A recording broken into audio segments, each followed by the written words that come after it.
I was chairing. Thank you, though. It's okay. I know. It's okay. We'll talk after. It's okay. Talk. Mr. Clerk, time is 7 p.m. I'm going to call this council meeting to order. Town of Aurora acknowledges that the Anishinaabe lands on which we live and work are the traditional and treaty territory of the Chippewas of Georgina Island, as well as many other nations whose presence here continues to this day. As the closest First Nation community to Aurora, we recognize the special relationship the Chippewas have with the lands and waters of this territory. They are the water protectors and environmental stewards of these lands, and as a municipality, we join them in these responsibilities. We further acknowledge that Aurora is part of the treaty lands of the Mississaugas and Chippewas, recognized through Treaty Number 13, as well as the Williams Treaties of 1923. A shared understanding of the rich cultural heritage that has existed for centuries and how our collective past brought us to where we are today will help us walk together into a better future. Council, can I get a motion to approve the agenda? Councillor Gardner, Councillor Gallo, I need 2/3. All those in favor? Oh, sorry. You scribe.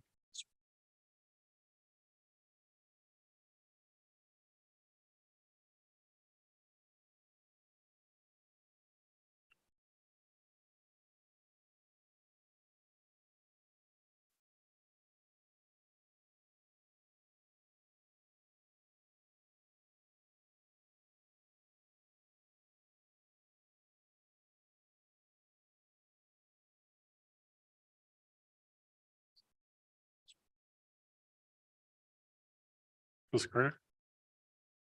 The agenda? Councillor Gardner is a yes.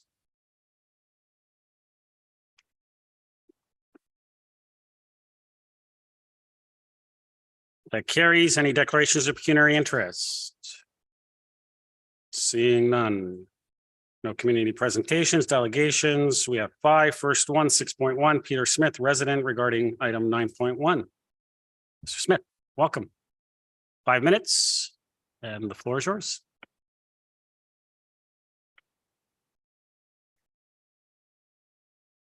Good evening, Mr. Mayor, councillors, staff, and everyone present.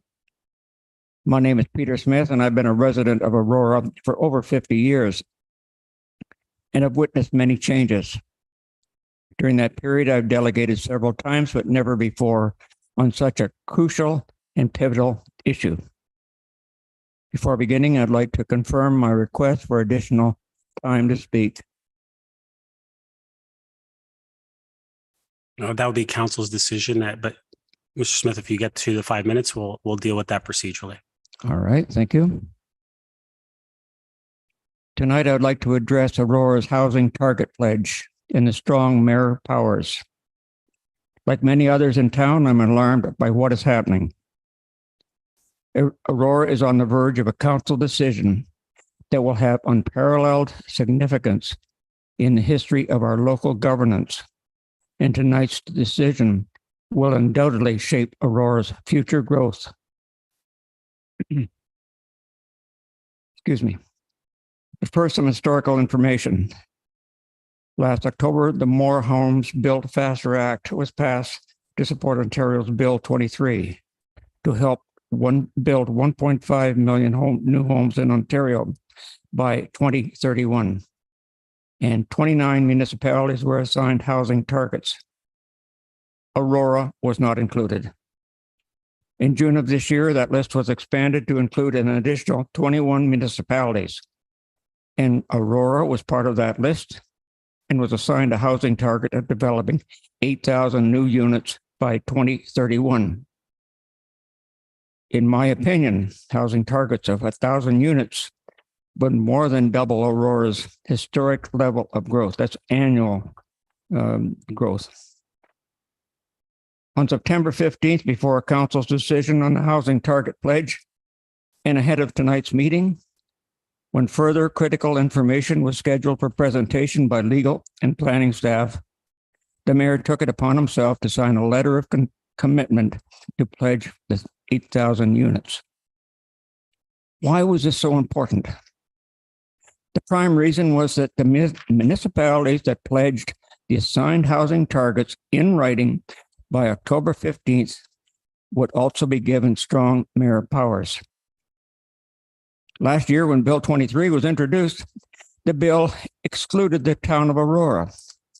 In fact, Aurora Council opposed the bill for reasons given below, and I quote, "Many of the proposed changes are significant and will restrict how municipalities manage growth through implementation of the official plan and the ability to provide essential infrastructure and community services."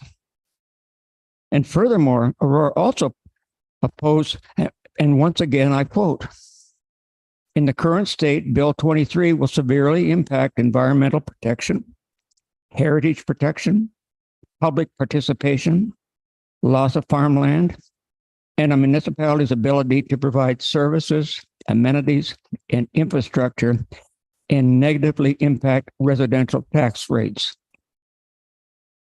Already those impacts have been felt in York Region residents. A report in the local York Region News dated July 2023 stated that the region has already lost $35 million in revenue due to the reduction of the development charges, a direct impact of Bill 23. Regional councillors warn that shortfall is going to hit taxpayers hard. Clearly, growth will not be paying for growth. To carry on. Still have a minute. Under the guise of More Homes Built Faster Act, the mayor would also be given strong mayoral powers. But for what purpose? From a layman's perspective, the pledge seems like a page from the Greenbelt fiasco. We wonder if the next headline will read, "Sorry, folks, for the mess." I realize that we are in a housing crisis and that the issue is considered as top priority for governments. But I disagree with strong mayoral powers as a means of fast-tracking housing developments in a process where 1/3 represents a majority. This whole exercise is a violation of democracy. Granting special powers, no matter what the reason, goes against our basic rights and must be stopped. Mr. Smith, just one sec. Council, we have a long agenda, but if council wants to extend, I'm sure we'll afford that to every delegate. Councillor Weese, Councillor Gilliland. How much extra? How much do you need, Mr. Smith? Probably less than 2 minutes. Okay, 2 minutes. All those in favor? Opposed? That carries. Go ahead, Mr. Smith. Thank you. Strong mayoral power concentrates power to a minority rule, diminishes the role of elected councillors, diminishes the role of communities and the public, and should not be allowed to happen. It is a violation of our beliefs of modern day democracy and raises fundamental questions about the motives of the present provincial government and those who support it. If strong mayoral powers are granted and accepted, you have to question, why would we need the 7 elected councillors? This in itself should be deeply disturbing to everyone in town. If approved, residents' voices as expressed through their duly elected representatives would become null and void. To sum up, I think that it's important to remember that last year, when Aurora was not eligible for these special powers, the mayor tabled a motion to oppose the bill, and council approved that motion. Mr. Smith, I'm sorry, I'm going to interrupt. I'm going to correct you because we need to clarify something. We never opposed the bill for strong mayors. That bill is Bill 3. Bill 23 is a different bill. So continue. I'm the chair. I can. Councillor, I'm the chair. Go ahead, Mr. Smith. Okay. I don't know. This year, when Aurora is eligible for the same powers, the concerns and reasons used to oppose bill are all of a sudden overlooked. I ask why. What has changed? Mr. Mayor, I ask you tonight to end this debate and turn down the strong mayoral powers. I believe a real leader, a strong leader, is someone who can work with fellow members of council for a common goal of the town. For this reason, I sincerely urge you to work with your staff and council to plan Aurora's future growth that is both responsible and appropriate, and without special treatment or outside interference. Getting things done must be a team effort. Be a leader and turn down the strong mayor powers. Thank you. Thank you. Councillor Gay, a motion to receive and refer. Councillor Gardner, Councillor Thompson, any questions for the delegate? Councillor Weese. Peter, thank you. Great presentation. Thank you for coming forward. It's important that residents feel engaged in this important issue, and so I thank you for that. Any other questions? Thank you. Thank you, Mr. Smith, for coming out this evening. Council, call the vote.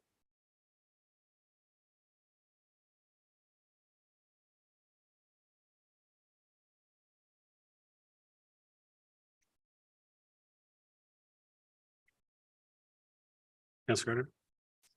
Yes, Councillor Gardner's a yes. That carries. Next, we have 6.2, Andy Mitchell, resident, regarding motion 10.4. Mr. Mitchell, welcome. You have 5 minutes. The floor is yours. Thank you. Honorable Mayor, councillors, and staff, thank you for giving me the opportunity to speak to you tonight. My name is Andy Mitchell, and my family and I have been residents of Aurora for 30 years come this November. Public speaking doesn't come easily to me, and I suspect is a deterrent for many citizens to appear before you. In fact, in 30 years of living here, this is the first time I've spoken to council. I'm speaking to you today because I feel so strongly about the affront to our democracy should strong mayor powers in Aurora be accepted and used. I have voted in every election at the municipal, provincial, and federal level since moving here because I believe in the importance of having my voice heard, and I believe in the democratic process. We elect our representatives, and the majority of them rule.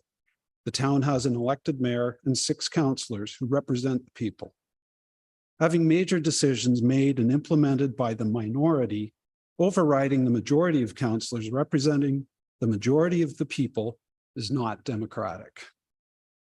The first and hopefully only proposed use of strong mayor powers in Aurora is to push through the building of roughly 8,000 new housing units. This has nothing to do with whether I do or do not support the building of these new units for probably 20,000 or more people in the near future.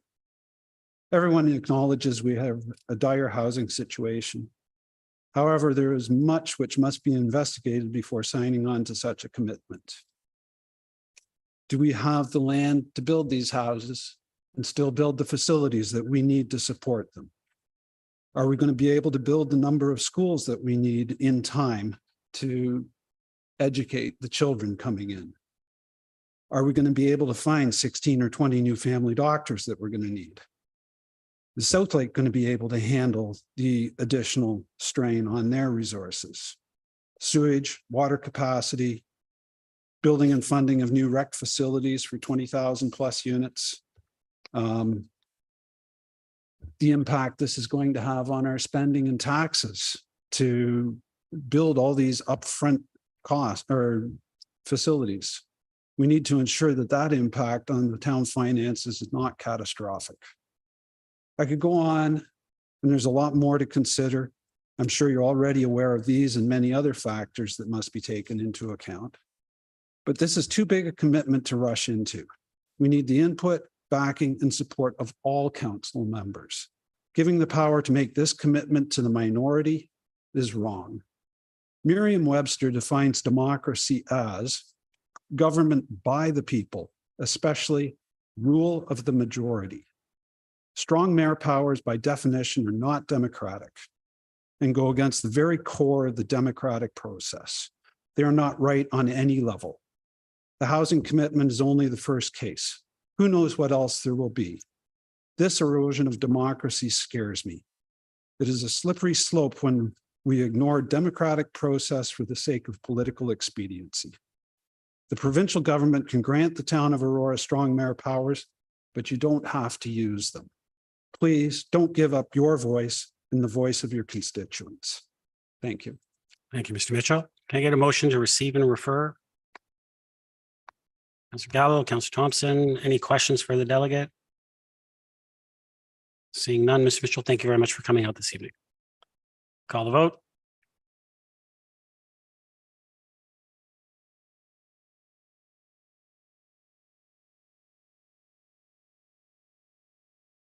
Yes. Councillor Gardner is a yes.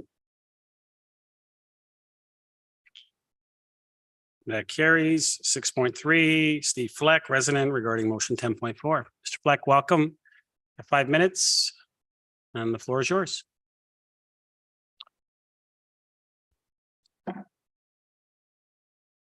I am Steve Fleck, a 20-year plus resident of the town of Aurora. Thank you, Mayor Mrakas, members of council, town staff, and those assembled in the chamber here tonight. Before I directly address Councillor Weese's motion, I would like to talk very briefly about the housing situation because the motion is related to housing and what goes on in Aurora related to that. We are in a housing crisis, the likes of which we have never, ever seen in our lifetime. If we do not start to do something about this quickly, it will turn into an economic crisis and a social crisis.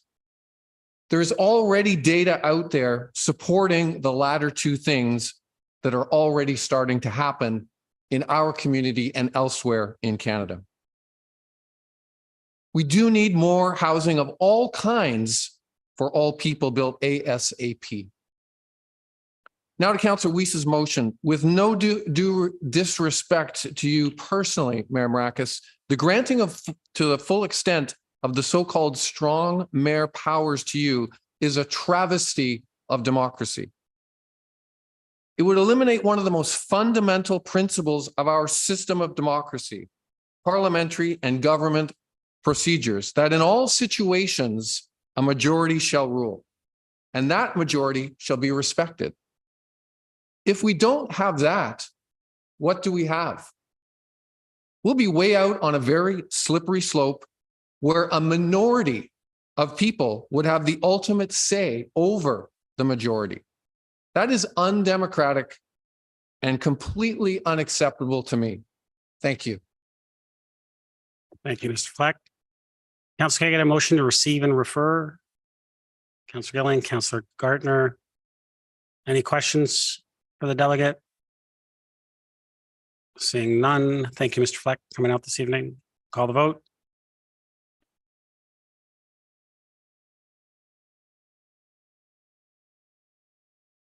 Councillor Gardner.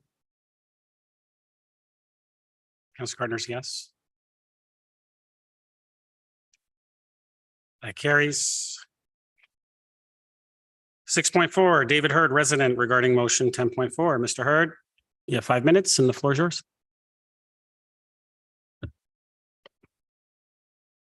Mr. Mayor, councillors, staff, and citizens. My name is David Hurd, lifelong Auroran with very early 1800 roots here.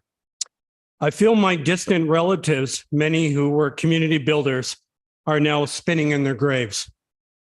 We have arrived at a historical moment in our community. One community built on teamwork, hard and grueling work, and the same democracy of a simple rule of basic math.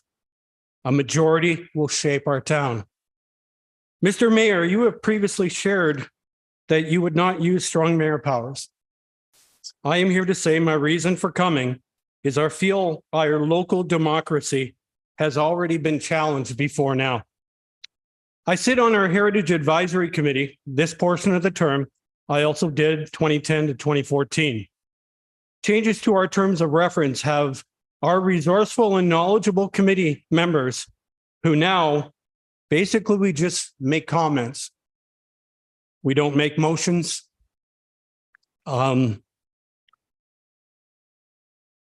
We are a shadow of our former committee. Why have we been reduced?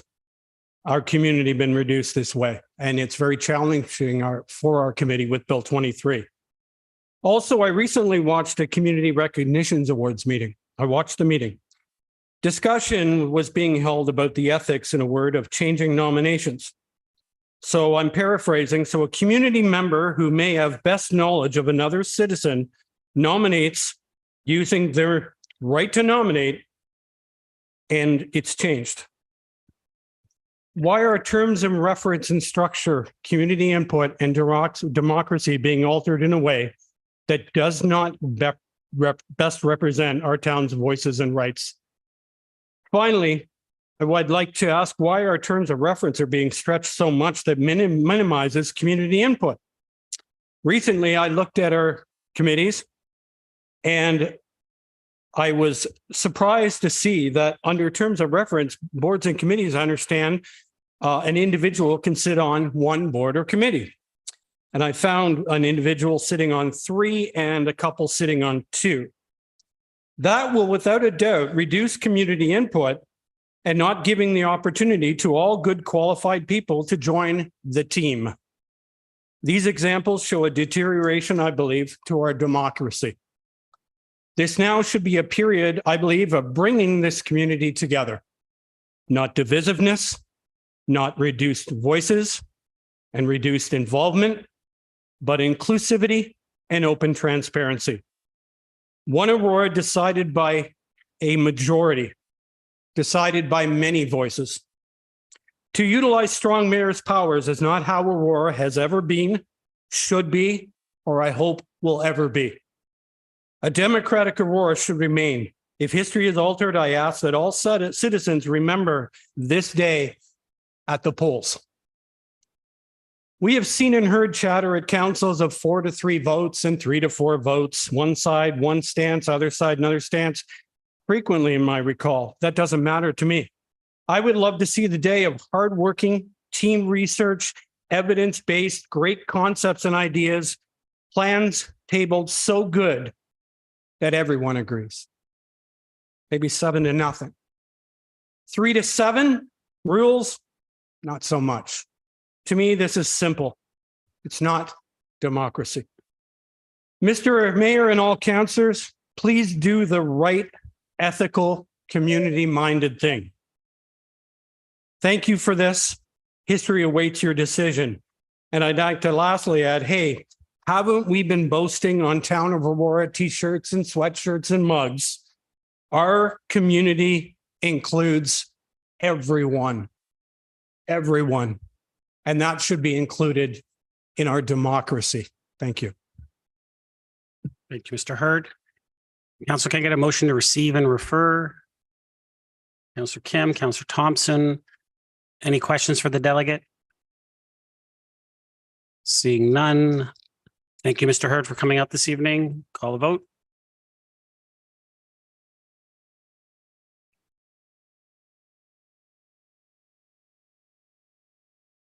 Councillor Garner? Yes. Councillor Gardner's a yes. That carries. 6.5, Bruce Orrell, resident, regarding motion 10.4. Mr. Orrell, thank you very much for coming this evening. You have 5 minutes and the floor is yours. Good evening, members of council. My name is Bruce Orrell. I've been a resident of Aurora since 1995. I thank you for providing me this opportunity to speak to you this evening on an issue that strikes to the core of our democratic system. This is my second delegation to you this year. Either I'm getting more involved in the process or issues are getting more bizarre and we need to deal with them. I hope the former. My fear is it's the latter. This past weekend, I was at a military event, and it struck me as how we seem to pay lip service to honor our veterans that have gone to war, fighting for our freedoms and our democracy. But yet, we sit back and we see our democracy is eroding from the inside. Over the last 3 Aurora councils, there's been a history whereby each council has somehow eroded that democracy that we've all enjoyed. 2 councils ago, we had a reduction of councillors from 6 to 8. This reduced the number of representatives the public had available to seek to discuss municipal issues. Our previous council, without any electorate involvement, converted Aurora to a ward-based system. This further reduced the access that residents had to their duly elected democratic representatives. And now this council, or is it just the mayor, is asking to grant strong mayor powers, which will in essence render most council members redundant. What you need to remember is that we go to the polls every 4 years as our part of a social contract. We elect you to do work on our behalf, represent us if needed, and to manage the town's business. This does not mean that once you get elected, you can change the rules. Less than a year ago, we elected this council. Why bother having an election for 6 ward councillors if 4 of them will not have a voice going forward? I urge the 6 ward councillors at this table today to think long and hard about strong mayor powers. How does it help Aurora?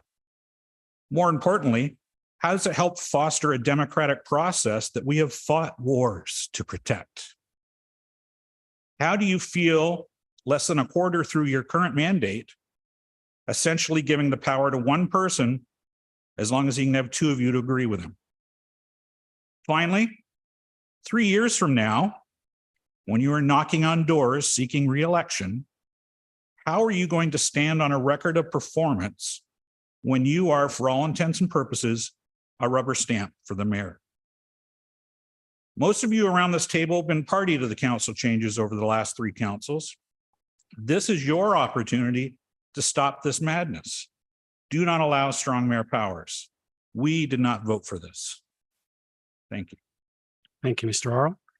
Can I get a motion to receive and refer?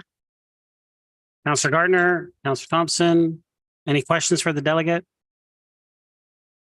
None. Mr. Orrell, thank you very much for coming this evening. Call the vote.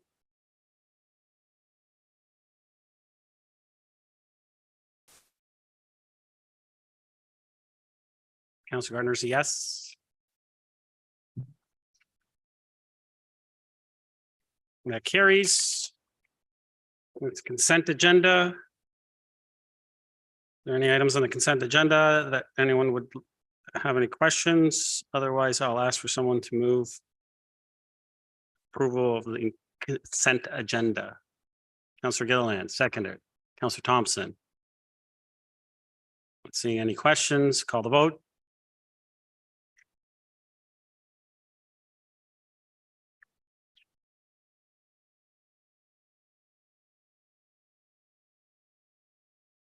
Councillor Gardner? Yes. Councillor Gardner's a yes. We're going to do this all night? Yes.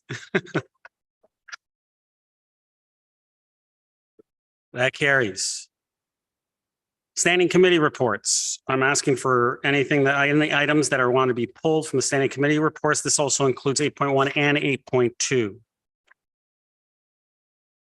Mike, Councillor Thompson, sorry. 8.1.10 Center Street speed limit and the additional report 9.2 that accompanies it. 8.2.5 mobile food and licensed beverages, and 8.2.4 Windrows. Please.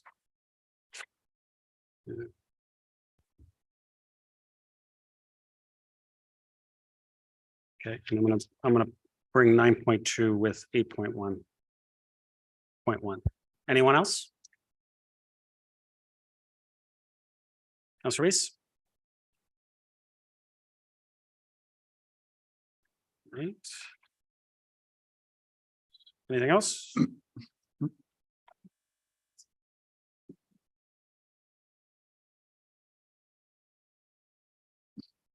Mr. Thompson, do you have something else? Just for clarity, does the additional item 9.1 accompany 8.1.8? Yes, I will be bringing that with 8.1.8. Thank you. Councillor Gardner? The the information report we got on servicing?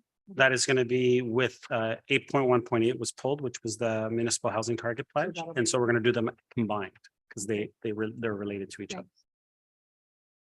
Thanks. Any other items, council? Okay, seeing none, can I get a motion to approve all remaining items minus 8.1.8, 8.1.10, 8.2.4, and 8.2.5? Councillor Kim, Councillor Gilliland. Call the vote.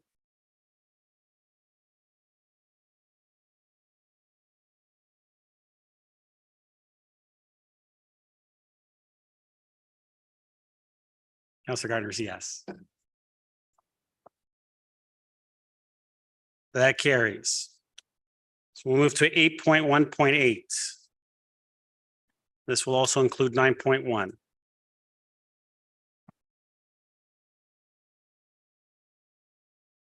Someone like to, Councillor Weese, you pulled this. Did you want to move the recommendation?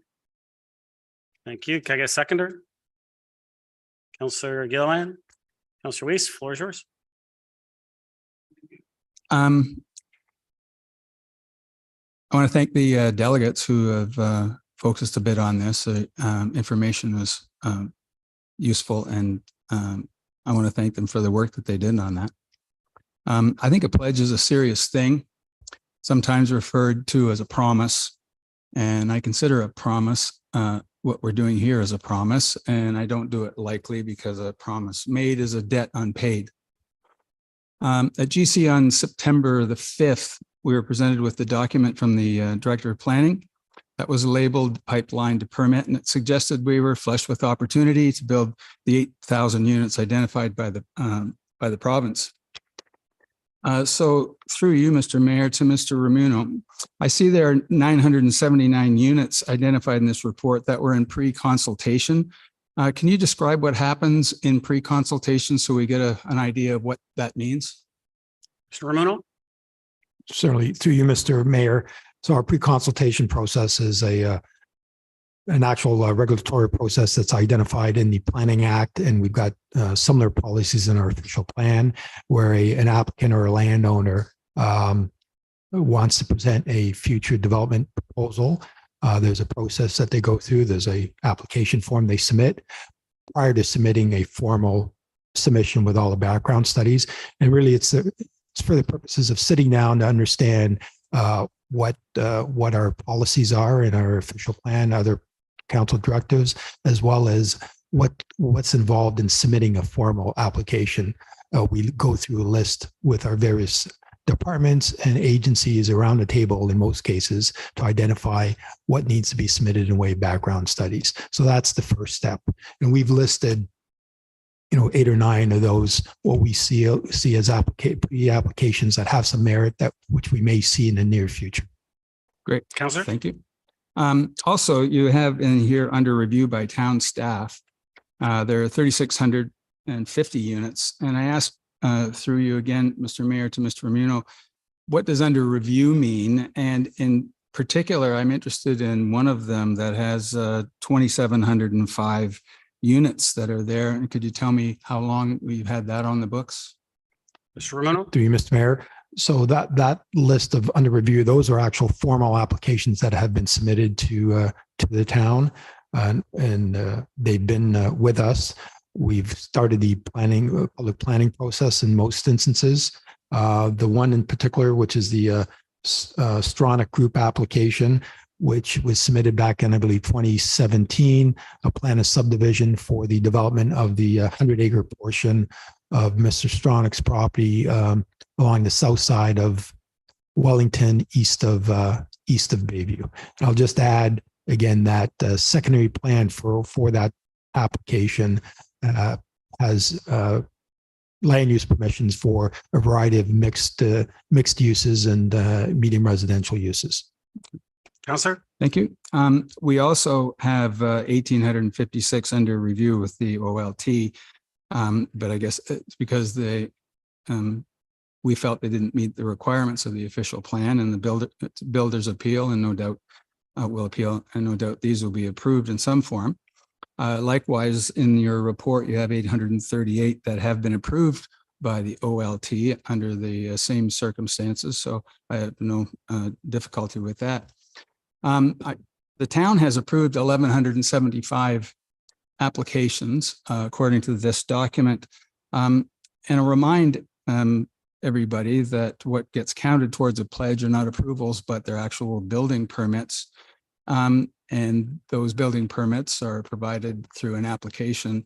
Could you give me an idea of how many of these applications have building permits now out of the 1175? Mr. Romano? Through you, Mr. Mayor. So out of the first list, the majority of those haven't proceeded to building permits at this moment. There are a number of those where they are servicing the lands. So building permits in some instances are either later on this year or early in the new year. But for the majority of them, they haven't proceeded to, they've got approvals in place from this council, but their next step would be proceed to site preparation. And then the final step would be submitting building permits for housing construction starts. Councillor? Yeah, so they're in the pipeline, but they're at various stages. There's a few building permits, but we're waiting for servicing and things of that nature. Okay. The next thing is the building permits themselves. And what I understand is that the rising construction costs related to labor shortages and construction materials and a variety of other things are making building unprofitable, and high consumer interest rates are also a challenge to overcome, as some other of the delegates have mentioned here. So building is really a market-driven activity. I refer you to a quotation from Burlington Mayor Mary Ann Mead Ward, who summed it up well in an interview when she said, "We can't force developers to put shovels in the ground." She continued by saying, "I think there are larger issues at play here, and it's unfortunate the municipalities have been made a scapegoat." In a report published by CBC News in July this year, monitoring the housing starts versus houses pledges for the original 29 large communities that was mentioned before, and were given strong mayor powers the year previous, it showed that only 2 have achieved their housing targets, 3 have achieved 80%, and the rest are struggling along between 5 and 73%. At the AMO conference in London, Ontario, late August, the Premier announced the extension of the pledge to towns like Aurora to join this scheme and agree to the provincial housing targets. They're asking Aurora, and it was mentioned here before, to more than double the housing starts in this town, not just for a single year, but for 8 successive years. I'm not against controlled growth within our official plan. It respects the issues of our community, a process of public consultation that it's now in its 3rd year. And so I'm looking forward to the official plan, but I'll yield the floor now to other council colleagues who may have some other things to say. So thank you. Councillor Gilliland? Thank you. I guess mine are really just comments. I know that some delegates had said some stuff about the housing pledge and obviously the situation that we're in. And I appreciate what Councillor Weese has said about the targets. I do welcome a housing pledge and a housing target. I just learned today that in order to be inside the top 10% earners of Canada, you need to earn $174,000. But yet the gross income, the average gross income, one would need to purchase a $1.1 million home, $268,000. So the middle class is completely wiped out and has zero chance of even thinking of purchasing a home unless you're saving for 25 years. And I mean, I remember we would spend 25 years just to pay off a mortgage. So it's kind of backwards. My point is that we all know that, this current federal government has spent $600 billion printing money and causing rates of inflation that's been out of control. We see this happening in the immigration management that's also been combined, where this minister has accepted 5 international students for every 1 unit of housing. Yet the construction has gone down 8.2%. What's more startling is that there are kids, young adults, students looking to live in a van in a parking spot just to go to a secondary school, or renting a space on a living room floor just so they have a place to sleep.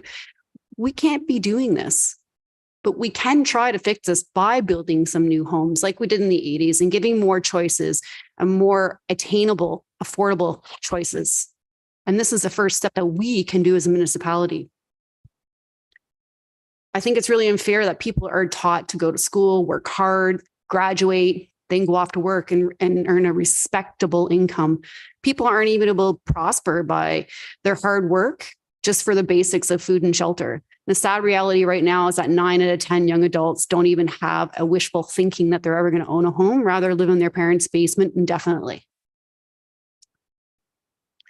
But we can be a part of that solution by supporting the province and building more attainable mixed housing choices and purposeful rentals. And I want to see some of that in this town and identify some of those appropriate spaces. We have some of that space. And while this housing pledge gives us a target to commit to, it also gives provincial monetary incentives to help us with a much needed infrastructure to support it. So I am happy that there is some money on the table that's going to allow us with this infrastructure. I understand some people had some concerns with that, but it's there. And I think that the province is trying to work with municipalities to ease some of that pressure and say, what can we do to help? And this is one of those tools. I don't agree with the strong mayor powers though, but I agree with the pledge. With that said, in my opinion, we need to get people off the streets, living off of living room floors and out of basements, and help bring people back into places that they can call home. Councillor Gallo. Thank you. Guess we'll blame the federal government for this. I'm not going to go through a whole bunch of statistics on why I believe we're going to have a real tough time achieving this pledge. Councillor Weese went through quite a bit of it. We went through quite a bit last GC.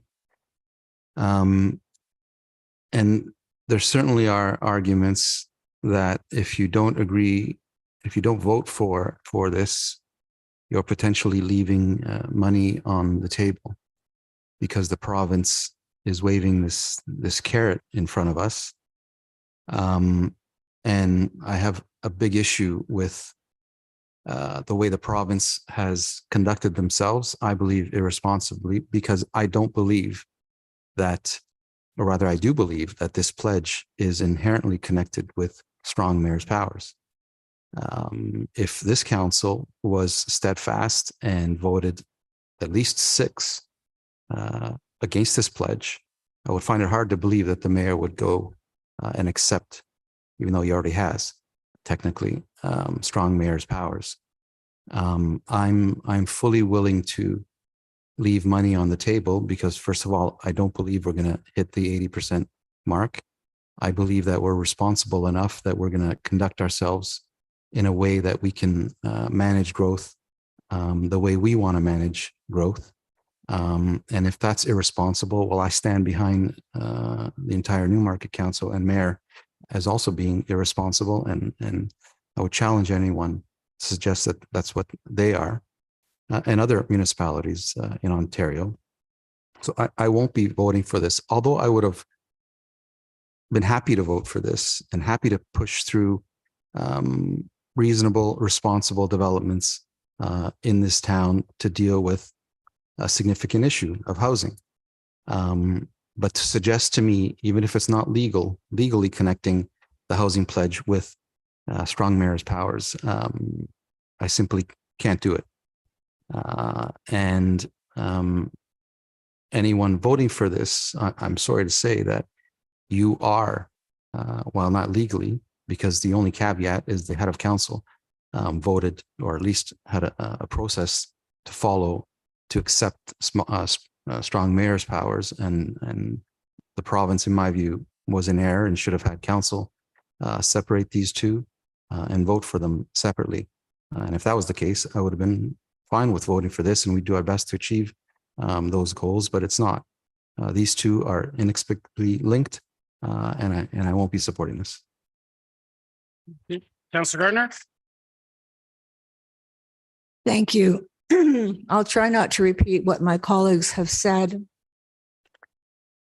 If you look at our draft OP population numbers, what we would be doing by trying to build 8,000 homes by 2031 is basically condensing the whole growth projection to the year 2051, just condensing it into a short number of years. I can't imagine the chaos that would cause the residents. It would be a terrible impact on their quality of life. It would drastically change the character of the town. And, 30 years or you get used to change, but to have that all happen so quickly, I don't believe the residents of the town want that. And I believe that I was elected to try and do what the residents want, what the residents need. And this is definitely not what the community wants or needs from all the feedback I've received. So I will be voting against the pledge. And also there's also a report with it. People have talked about leaving money on the table. Well, if we are able to do 1,000 units a year, we'll get $2 million. If you put that into the context of everything that these new people are going to need, as was mentioned, the parks, all of these services that the new residents are going to need, $2 million a year is really not going to help very much. So now I do have a question to Mr. Amuno. Mr. Amuno, I was looking at both your chart from September the 5th and also your agenda item tonight on servicing capacity. So the chart says that units that we have already approved, the town has already approved, is 1,175. The Ontario Land Tribunal has approved 838. So that comes out to just over 2,000 units. And you did say in that September 5th report that we had 2,000 units of servicing. And I've looked at the information you gave us, and I can't see any way around this. We have 2,000 units. We've approved 2,000 units. So could you please speak to that? Mr. Romano?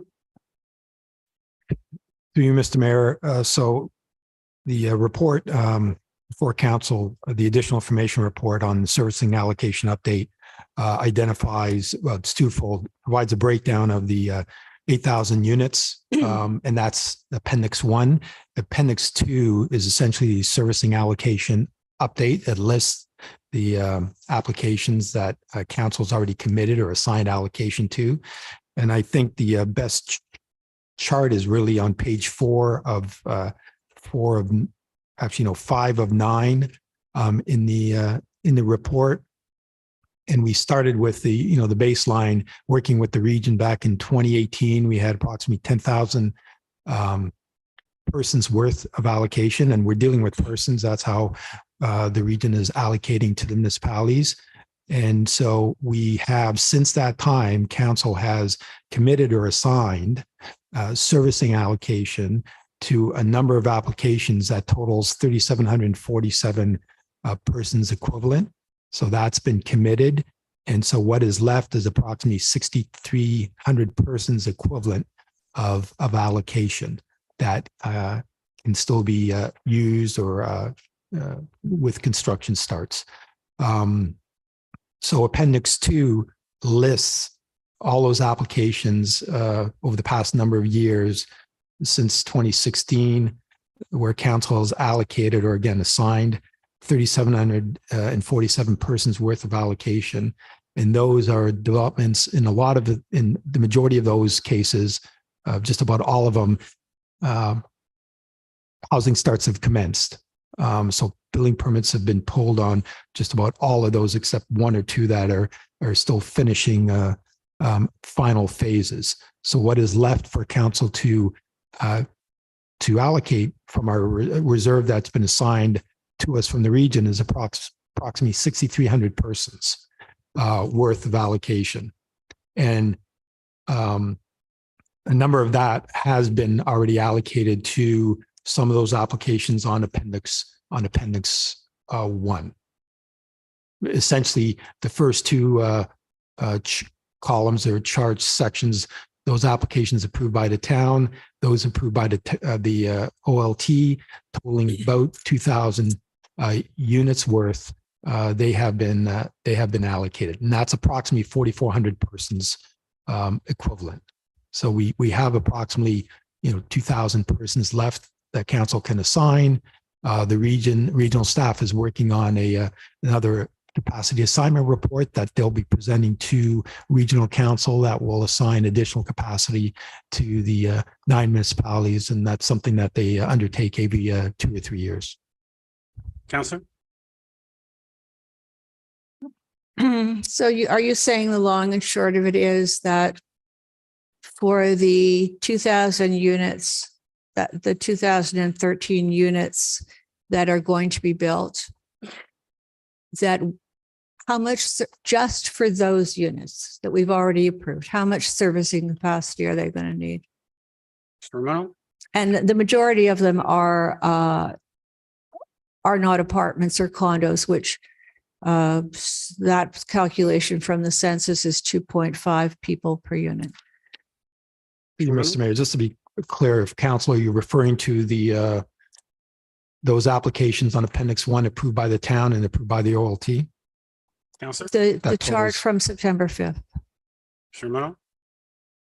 Okay, well, it's essentially the same chart, approximately 2,000 units worth, which is the equivalent of 4,400 persons worth. Council has committed servicing capacity to those applications. And what's left to assign is approximately 2,000 persons worth.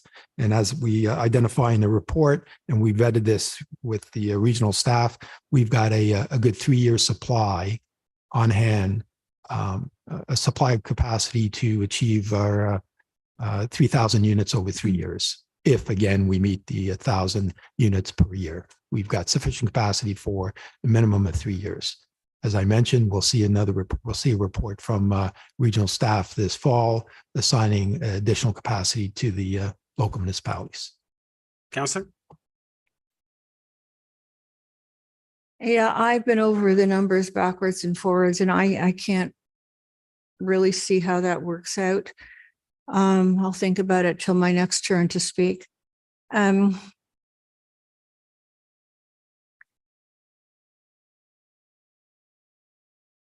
I suppose it's been mentioned before, even if we tried to build 8,000 units with the shortage in the trades, documented shortage in the trades, young people are not going into the trades. The really shortage in the supply line for construction material, it caught up for a little bit. But as soon as we start doing this building, it's going to be short again. The financing, we heard that one of our we just approved that developer is not going to be building affordable housing because of the cost of financing. The federal government did announce today another support if builders build multi-unit rental units. So that may help. Councillor, I got you at 5. Stop. Thank you. Councillor Thompson? Thank you. I was going to ask about allocation, but I think Councillor Gardner pretty much covered it all. Although perhaps through you, Mr. Mayor, was there any update from the region in terms of allocation and when they plan to unveil, I guess, the next allotment? Absolutely. Great question, Councillor. I did talk with the commissioner the report that is coming later in the fall, which is roughly around November. We'll be seeing that report come to Regional Council. It was made aware that the region has been working with the province with the Southern Solution to look at accelerating phase one of that solution, which will increase water allocation for the 9 municipalities. And I've been assured by the commissioner that in that report, there will be more than enough allocation to allow for each of the municipalities to achieve their targets within the first 3 years, while the region continues to work with the province through for phase two, which would even open up an increased water allocation at that point as well. Thank you. Through you to Mr. Maruno. Mr. Maruno, just going back to the additional memo that staff put on the agenda tonight with regards to allocation, you have a chart on page 8 of 9, on table 3, and it speaks to the financial impact because some references were made to it. Can you speak, I guess, both to the lost DC column and how that number was derived, or perhaps Mrs. Wainwright Van Kessel can, and then subsequently the dollars associated with the Building Faster Fund? Ms. Wainwright Van Kessel. Through you, Mr. Mayor. So in relation to the amount that was identified as development charges, that's our estimate based on what we know at this time. We are currently working on our next DC study, and when we do present that, we'll be able to present more in-depth analysis as to what the true impact is once we have that study coming forward in early next year. As for the determination of how much is available for the funding for the Building Faster Fund, that's based on the formula that we received from the province. So it's that the different allocations are identified there in the report. The key thing to know is to get some funding, you have to hit at least 80% of the target. Councillor. Thank you. Again, through you to Mrs. Wainwright Van Kessel. So the number identified for lost ECs and cash in lieu of parkland is roughly $689,000. Is that per year? And how long out did we chart that? I mean, are we saying we anticipate losing that amount for the next, so to speak, 10 years in perpetuity? So almost $7 million. Ms. Wainwright Van Kessel. Through you, Mr. Mayor, yes, that's annual lost revenues based on the current analysis that we've done. Councillor. Thank you. Then as a follow-up, I'm sure that you're looking at all avenues to sort of mitigate that impact, but is it possible that then becomes a tax pressure? Ms. Wainwright Van Kessel. Through you, Mr. Mayor. So when the changes to the DC came along and there was a comment from the province that they were going to make us whole, I think part of this Building Faster Fund is to alleviate some of that pressure. If we do not receive funding from other sources, then it could become a tax or a water rate pressure, depending on the type of projects that it is funding. Councillor. Thank you. That's it. Councillor Kemp. Thank you, Mr. Mayor. I think I'd say that some councillors certainly took the carrot in 2019 when we're talking about cannabis retail and looked at where that got us. And but I guess that'll be a discussion for next month. Through you, Mr. Mayor, to Mr. Ramuno, it's been said this evening that the pledge is not attainable, and certainly in the GC when we discussed this, it was stated, and you had mentioned that this is a pledge that is readily attainable. So is there any reasons between then and now that may have changed for some members of council to doubt that? Mr. Rono. To you, Mr. Mayor, I think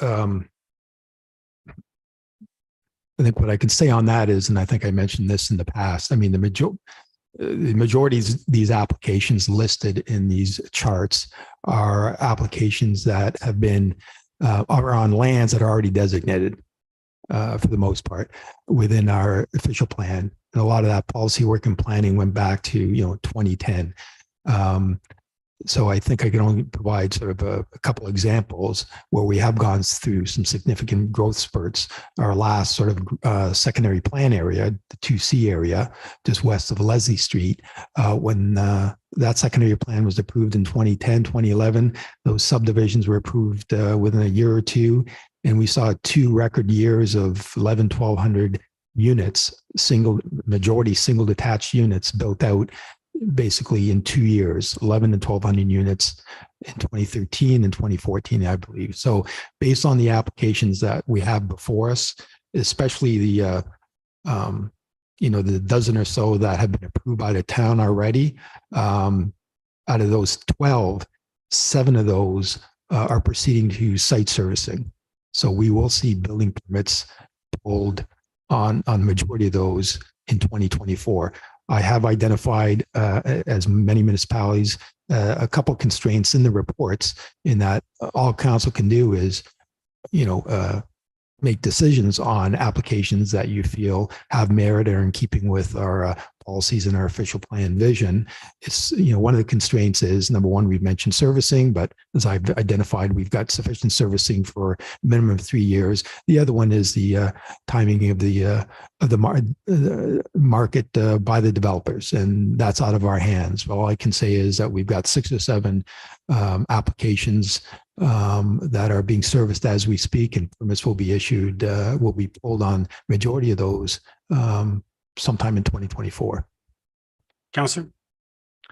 Thank you. Through you then to Mr. Ramuno, there's no reason why we should not agree with the housing target and the pledge. Mr. Ramuno? Through you, Mr. Mayor, as I mentioned, at last GC, I don't have an issue with those targets. Again, keep in mind, it is different built form. What we've seen previously, the past 10 years or so, the majority of housing were subdivisions, single detached. The majorities, these are stacked townhouses or mid-rise apartment buildings. So all it takes is for one of these buildings to pull a permit, and we'll see 400 or 500 units in one application. So again, as I mentioned, I think over the next year or two, we should be close to achieving our targets. Again, that is beyond council's control, but you've done your part with approving a number of these applications that have been in the planning approvals process over the last couple of years. Councillor? Thank you. That's all. Thank you. Thank you. Councillor Weese, second time. Thank you. I agree with much of what's being said, and a lot of it is all about conjecture and what might happen in the future. I think anybody at this council table would be happy to approve anything that comes forward from the official plan and works with the official plan. And be that as may, if we hit a year that it's 1,000, then that'd be great.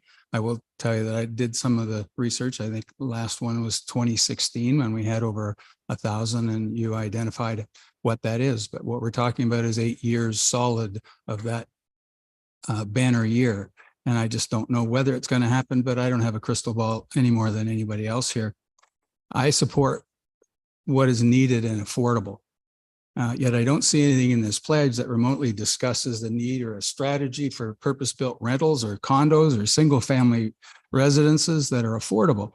The CMHC just identified what is affordable, because this government hasn't identified what it is. So if we use that, they're now pegging it as no more than 40% of after-tax income. Used to be 30, now it's 40. And the Ontario average, according to them, is 60%. So people are paying 60% of their after-tax income on housing. That's a big problem. The draft plan on page 42, I went to look at that about this affordable housing issue, and it identifies what our residents want and need in that. It's been under scrutiny for the last 3 years. It states that a minimum of 35% of all residential development within the MTSA, major transit station area, is 35% of it. 25% in every other residential neighborhood. So I'm going to ask the Director of Planning, through you, Mr. Mayor, what applications approved in the last year have been identified as affordable, and what is the number in the pipeline that has been identified as affordable? Mr. Through you, Mr. Mayor. Through you, Mr. Mayor, So again, when it comes to those affordability targets, and the province has, as part of the recent legislation, under the growth plan, removed those affordability targets and definitions, because we've never had those financial tools to achieve those targets. I mean, again, they were some lofty targets to encourage municipalities to provide a mix and range of housing units. And but again, from a affordability factor with respect to what that threshold is in dollars and cents, we just don't have those financial tools. But what we have done through our official plan is identified our intensification areas in our major transit station area where a more intense development in a range of unit types and smaller units can be achieved. Councillor? So I guess what I heard is that we don't have any tools to be able to identify that. We don't have any tools to enforce that type of thing. So if we can't measure it and we can't manage it, then that becomes a problem if we're really hoping. I'm just asking residents who I know are interested in the affordability issue. Finally, I guess I'll make my last comment on this pledge that is objectionable for me. We're asked by the province, and according to the regional municipality of York, to more than double the construction of housing in this town. It's been asked not by our residents, but asked by the province of Ontario.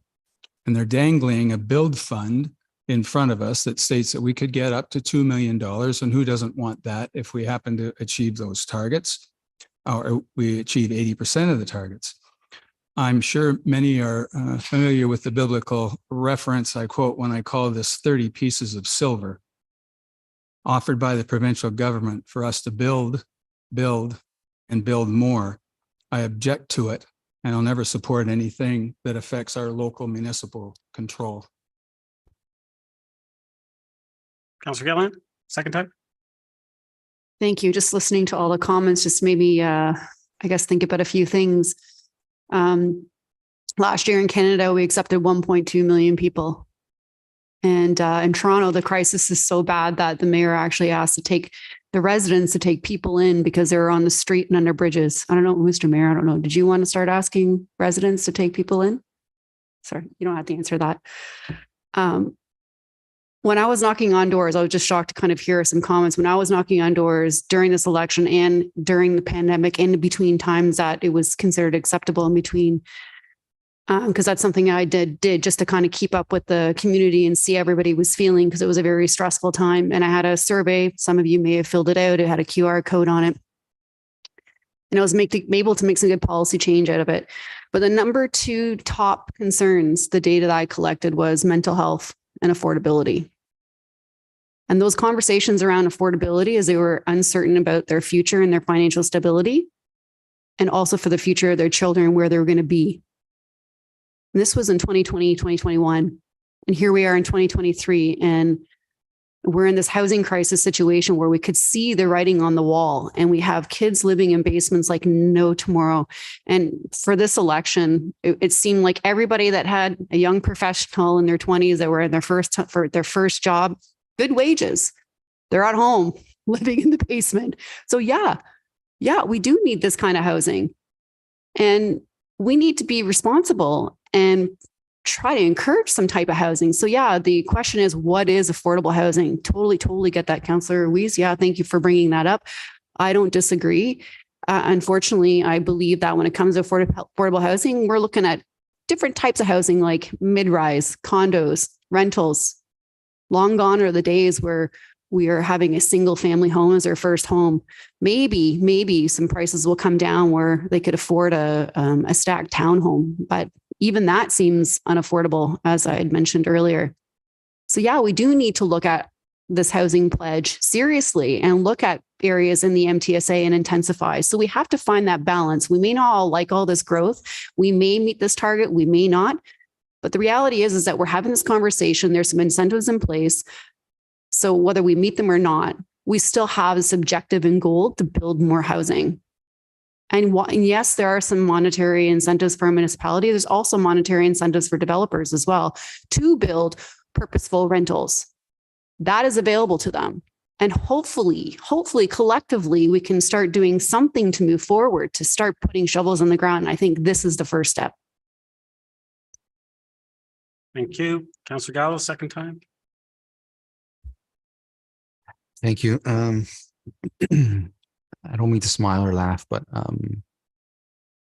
for anyone to suggest that this program that's been put in place by the provincial government is going to build affordable housing, it's complete BS. I'm sorry, but it is. Look around you right now in the town of Aurora. 1-2 bedroom condos are between $600,000 and $800,000. We're going to take people outside of a bridge, sleeping on the streets, and put them into a $400,000, $500,000, $600,000, $700,000. How could they possibly afford that? This is not a solution to that. Absolutely not a solution to that. And it will not be a solution to that. I just can't believe we keep saying these things that are simply not true and will not happen. Developers are not going to build this stuff because it's not profitable. I don't know how else we can say that. There was a, you know what, I'm going to leave it. There's some communication from the region about servicing and the timing of it that was sent to me, and particularly wastewater, and that's going to be somewhere in 2026 to 2028. It's nowhere near 3 years.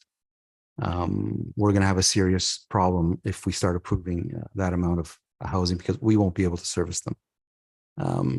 As far as the proverbial carrot, Councillor Kim, I've said many times, more than once, that I made an error, and I believed the province in what they said regarding cannabis stores, and I accepted it, and I'm bothered that I did that, and you were on the right side.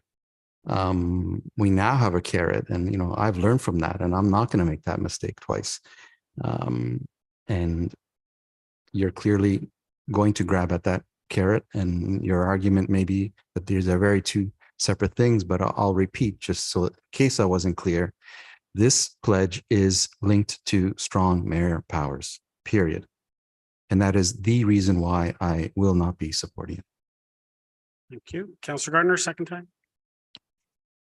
Following on Councillor Gallo's comments, I remember when we had our OP consultants, our official plan consultants here, and they were talking about the major transit area, and that it was supposed to be an area where more affordable housing was built.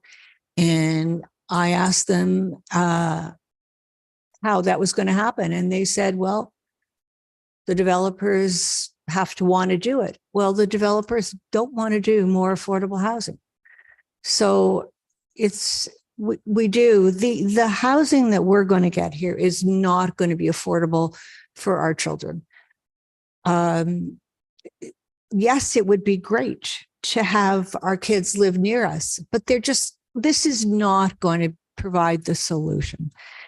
And if we do this, you know, it's going to cost a lot of money to provide services. Where's that money going to come from? Maybe from your taxes, or maybe from more debt. So the bottom line is, though, that I'm not prepared to approve anything that will put the residents under constant construction, and will just be so much change in such a short period of time. I think it's really going to affect quality of life for people in this town, people that are living here now. And that's not what I was elected to do. I was elected to take care of the residents. So that is the bottom line. I can't vote for this. Thank you, Councillor. Any other comments or questions? Before I call the vote,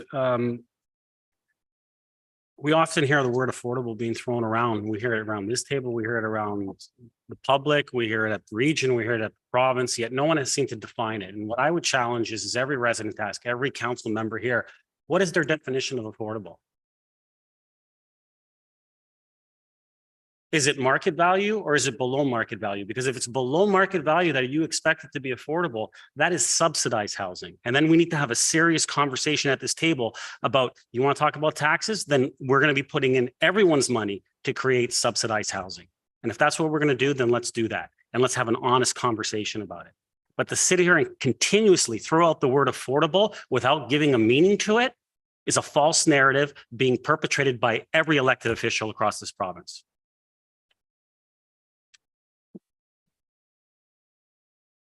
Now, as far as what needs to be done, the most important thing at this time, everyone needs to have an understanding. We've been given the numbers. We've been seeing what is at the OLT, what has been approved by the OLT, what has been approved by this council, what is under review.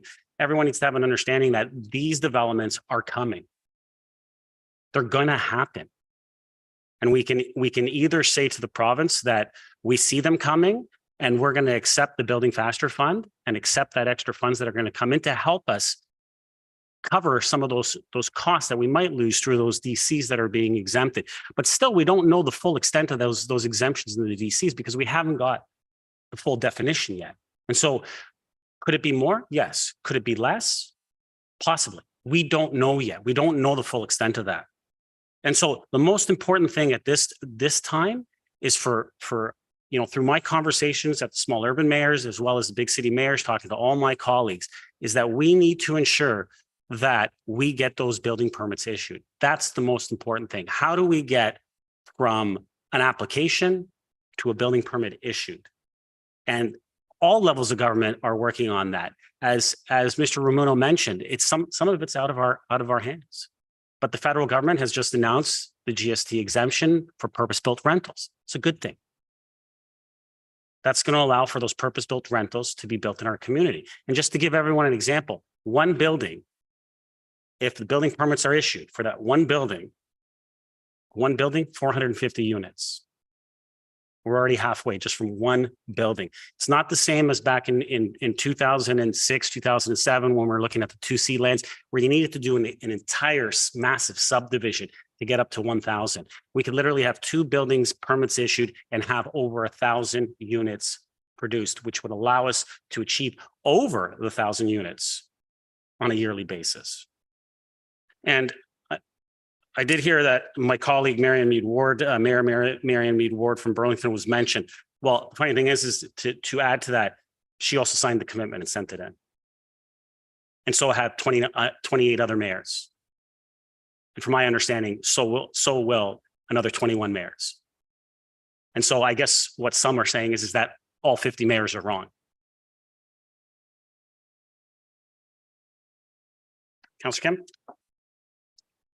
Thank you, Mr. Mayor. I know normally we let the chair have the last word, but something struck a chord in the last couple of speakers. And when it comes to affordable housing, and I do agree with you, Mr. Mayor, in that many politicians at all levels use that term for political purposes, because there's no such thing as affordable housing, and there won't be affordable housing for probably a couple of generations.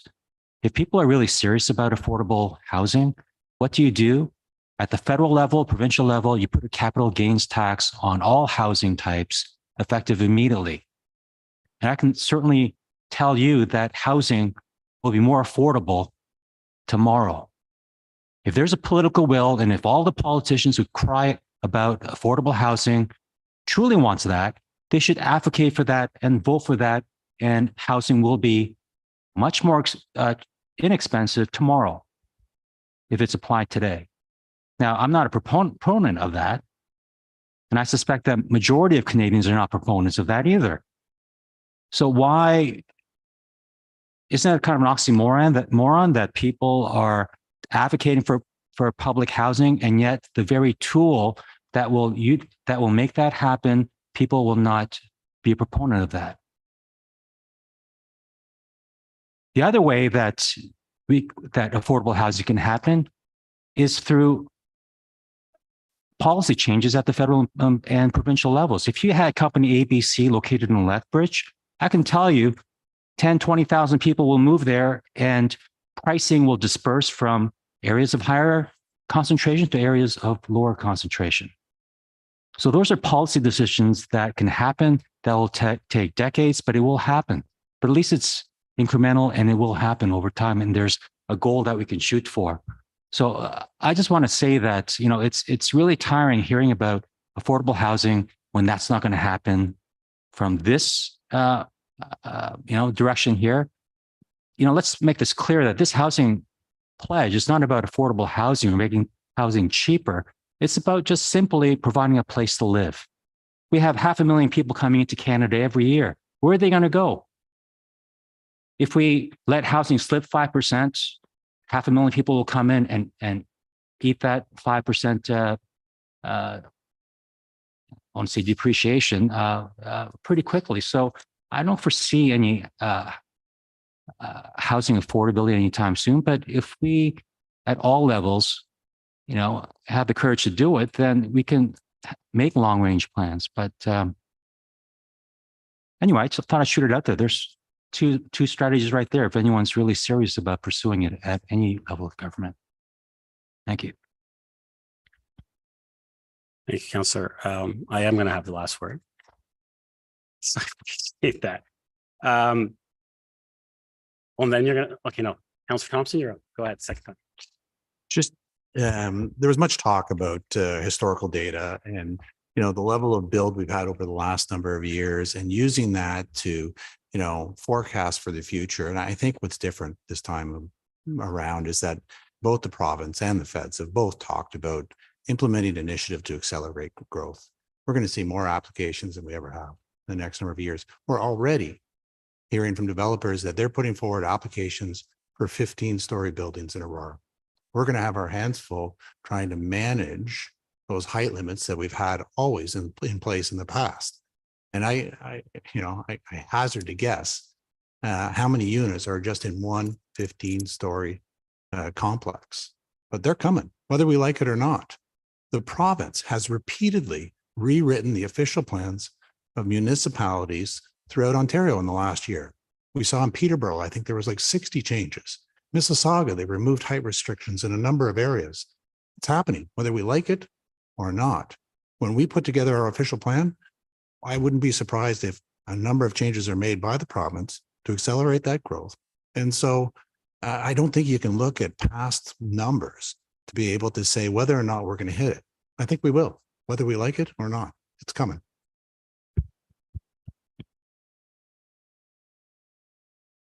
Thank you, Councillor. To that point, I think we need to make something clear to everybody and to all our residents that, and especially from my perspective, I've always been very big on the fact that we need to conform to our OP.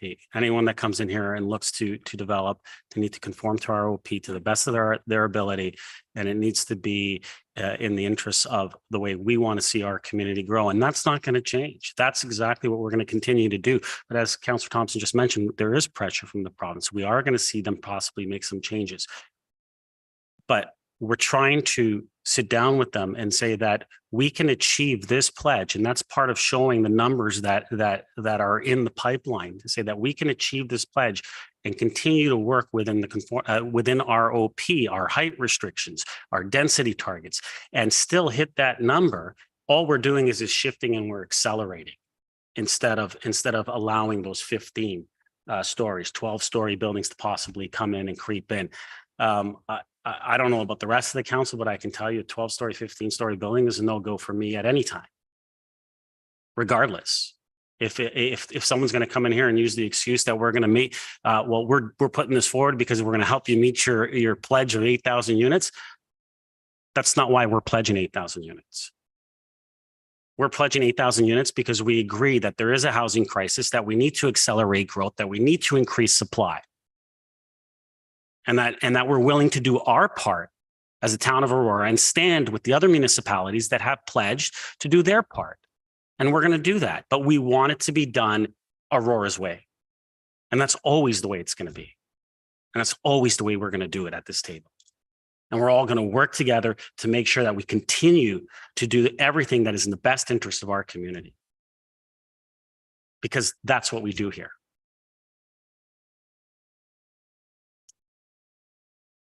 Call the vote.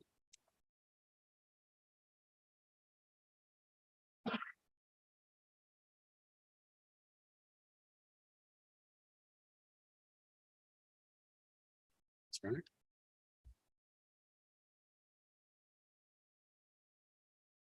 Councillor Gardner's a no.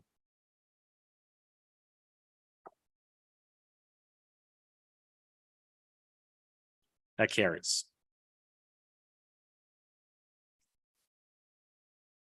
Eight point 1.10. Center Street speed limit amendment. Mr. Thompson, you pulled this one?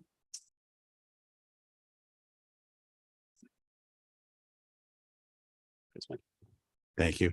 I did, but I'd actually like to move the recommendation that was included in the addendum, which talked about increasing the speed limit area reduction area right to the corner, as was discussed previously. I think the clerk has that recommendation. We'll put that up and I'll accept that if there's a seconder. Seconder, Councillor Gallo, thank you very much. Yeah, take a couple, Councillor Thompson, you can go ahead and speak and we'll wait for it to come up. I don't think there's much to add. I think, we all see the value in doing this. The question was just whether it made sense to change the speed limit halfway through the street or just continue it to the corner. And, staff went back, took a look at it and agreed with that comment. And it's actually staff that are bringing forward that amendment. To me, it's just common sense. And so I don't think I need to say anything more. Okay. Anybody else? There it is on the screen. You guys want me to read it or you guys got it? Everyone good with it? Councillor Gallo, I'm assuming you're good with this and she seconded it. Okay, call a vote.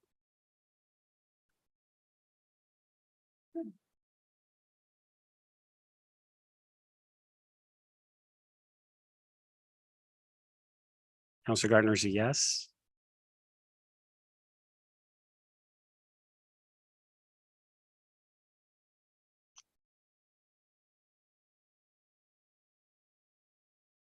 Councillor Weese is a yes. See the thumbs up. Correct, Councillor Weese? Just want to make sure. Okay. That carries. 8.2.4 potential snow windrow removal assistance pilot program. Councillor Thompson, you pulled this one as well. Recommendation. You're moving as is. Thank Right. you. Seconder. Councillor Gilliland, thank you. Councillor Thompson, floor is yours. Thank you. I just wanted to give Mrs. Team Camp an opportunity. There were some questions at GC with regarding to the costing and some comparables. I know she emailed members of council, but I think maybe for both the public as well, perhaps she can just provide those kind of details. Steenkamp.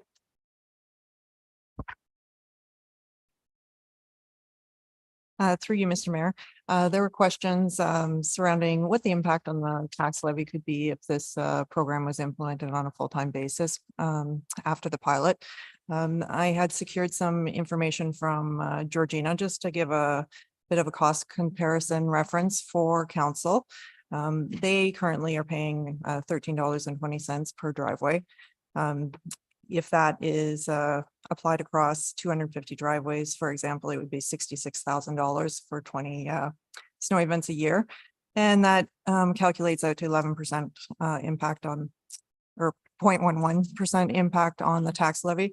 For 500 driveways, it would be 132,000, 0.23%. The same for 100 or for 750 driveways, 198,000 at 0.34. So those costs are incremental. Also, I provide there was a question regarding the costing I provided about providing the service in-house. There was an estimate in the report saying that it was approximately $45,000 to deliver the program. For clarification, that was just the labor cost. That didn't include the overhead of the equipment that we already currently have, the upkeep, fuel. And Fleet has projected the impact of that in the range of 28 to 30,000 for the vehicles based on our charge out rate. And so that fleet number was actually built into the original cost of the 200,000 to deliver the service. Thank you. I certainly do support this pilot program. As I said last time, just to reiterate again, I think that education, communication, and managing the residents' expectation will be crucial for the success of this program. And so, this is a case that I think that, you can't over communicate enough in terms of letting people know not just about the program, but what the expectations are. Thank you, Councillor Gallo. Thank you. Thank you, Ms. Tinkham, for the additional information. I was happy to see it, and I'm glad we had a chance to sit down and better understand this, the way in which we're putting this forward. And I'm happy to see that our municipalities are paying far less than what our current contractor quoted us of $250,000. Georgina is at best $132,000. And the information that's been provided, even at the high end, labor, if we do it in-house, it was between 45 and 50,000, even if we take 50,000, and fuel and everything else that's included with the fleet at the high end is 30,000. That's $80,000, and not the 200 that is being proposed. So I'm fully in support of moving forward with a pilot Windrow program. I'm not in support of the costing that's part of this motion, because the difference between what it costs us and what the budget request is for additional staff, which I'm not debating we need, and I don't want to go through it again. I expressed my views last time this was before us. If we need additional staff to do other work in the town, it should be properly budgeted through our budget program. And I'm happy to support those and see the justifications for them. It should not be part of a Windrow program. So whether there's support or not, I want to support the Windrow pilot project. And I'd like to move an amendment that the budget that's going forward is the actual cost for the Windrow, which would be $80,000. Seconder. Councillor Weese. Linda, did you get that? You got it?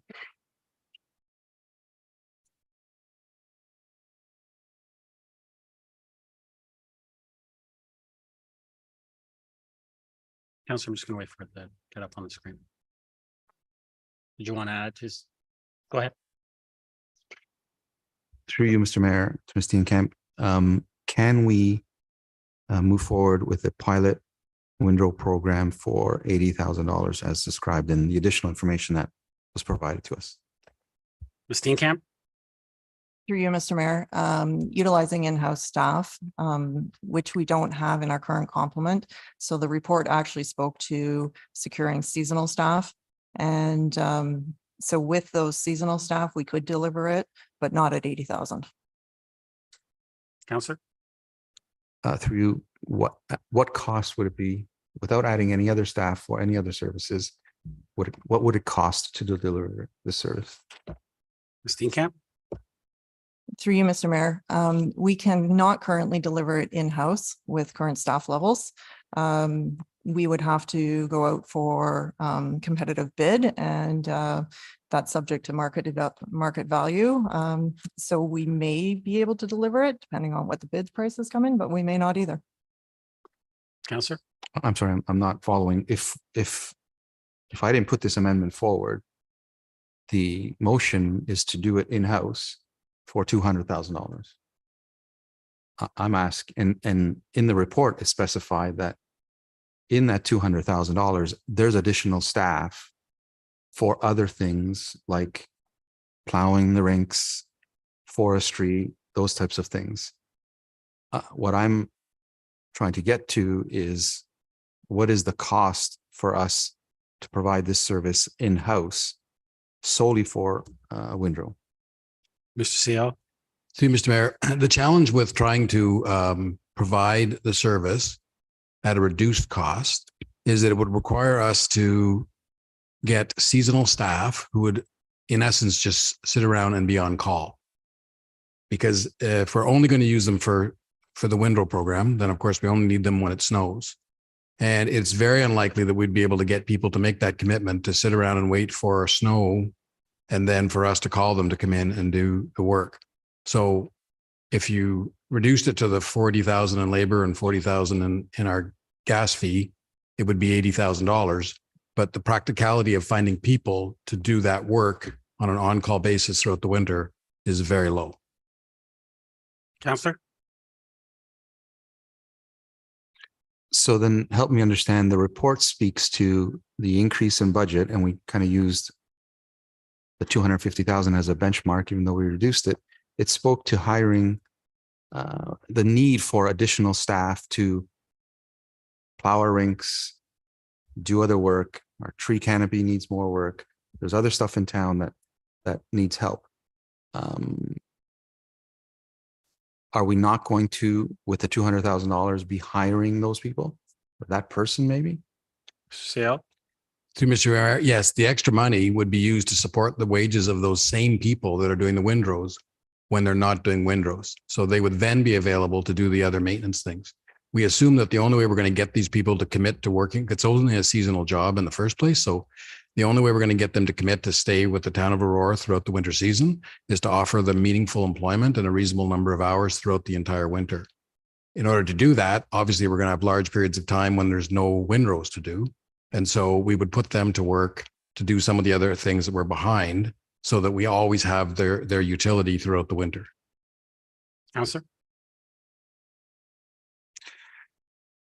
The report spoke to summer items too, like pruning the tree canopy and all of that. Mr. CL? So, Mr. Mayor, just for clarification, that I've come to learn actually that a lot of the tree canopy work is done best in the winter when there's no foliage on the trees. So we would be actually doing that. We used to do more of that in the winter. We haven't had time the last few winters because of the increased workload, but we would do some of that work that's best done in the winter. And perhaps Ms. Tinkamp can expand on that because she knows a lot more about than I do. Councillor? Okay. I'm still not connecting the dots of why we can't hire what we need for the Windrow, and those people aren't sitting around. They could do other things, yet if we need to hire full-time people in order to do those other things and not sit around. Mr. CL? Through Mr. Mayor, if we're going to post a job, a seasonal job with the town to do windrows, the job description would say on an as needed basis when it snows. And it's very unlikely we would have people making a meaningful commitment. We might have people that might sign up for it, but the odds are that when we actually call them, they've found something else or they don't care, or because we haven't made a commitment to them. So the only way that we can count on those people to show up on windrow days when we need them for windrows is to have them in our employ through the winter season. And so that's what the additional funds are for. We would be able to deliver the service. The comparison was that by going out with a contract, we would pay substantially more than their labor costs for just doing windrows, but we would apply that money instead of it going to a contractor for standby fees where they actually do pay those employees to sit around and wait for our call, that we would use those funds to get some other maintenance things done during the winter season while we have those temporary staff or those seasonal staff. Councillor? Okay. So 160,000 for wages and 40,000 for operational overhead. How many employees are in that 160,000? Ms. Tinkamp? Through you, Mr. Mayor, that would be 4 employees. 4 part-time employees, through you, Mr. Mayor. Ms. Tinkamp? That's correct. Councillor? Okay, so our budget is 200,000. We've demonstrated that one of our municipalities can do 500 driveways for 130,000. So we're saying we're going to spend 200,000, and the balance between the difference between that is additional staff. Because we could do Windrow for 132,000 based on what other municipalities are doing. CL? Through you, Mr. Mayor. So that's correct. And we're suggesting as staff that that 70,000 is better spent to get those employees available to us all the time, that they're not required for Windrows to do other work. So it becomes a very cost-effective way to get these other maintenance things done because we have the employees. So it's at the incremental cost of the 70 versus giving it to a contractor. But yes, there is an additional cost of 70. And if council wanted to spend the least amount of money possible without regard for the extra maintenance that we're saying we could get done, then the alternative would be to contract out and we would do a public procurement for that. Councillor? Yeah, and that's exactly not what I'm saying. I'm not suggesting we don't have a staff to do other things. What I'm suggesting and trying to figure out a way is to separate the two. Deal with Windrow and we deal with additional staff the way we should be dealing with staff through a budget process. Mixing this up to me doesn't make sense. So what happens with the scenario, because this is a pilot project and it's being funded by the rate stabilization fund. What happens if the pilot project doesn't move forward? What happens to that staff that they're seasonal, so they're not full-time employees, yet we still need them? What happens at that point? CO?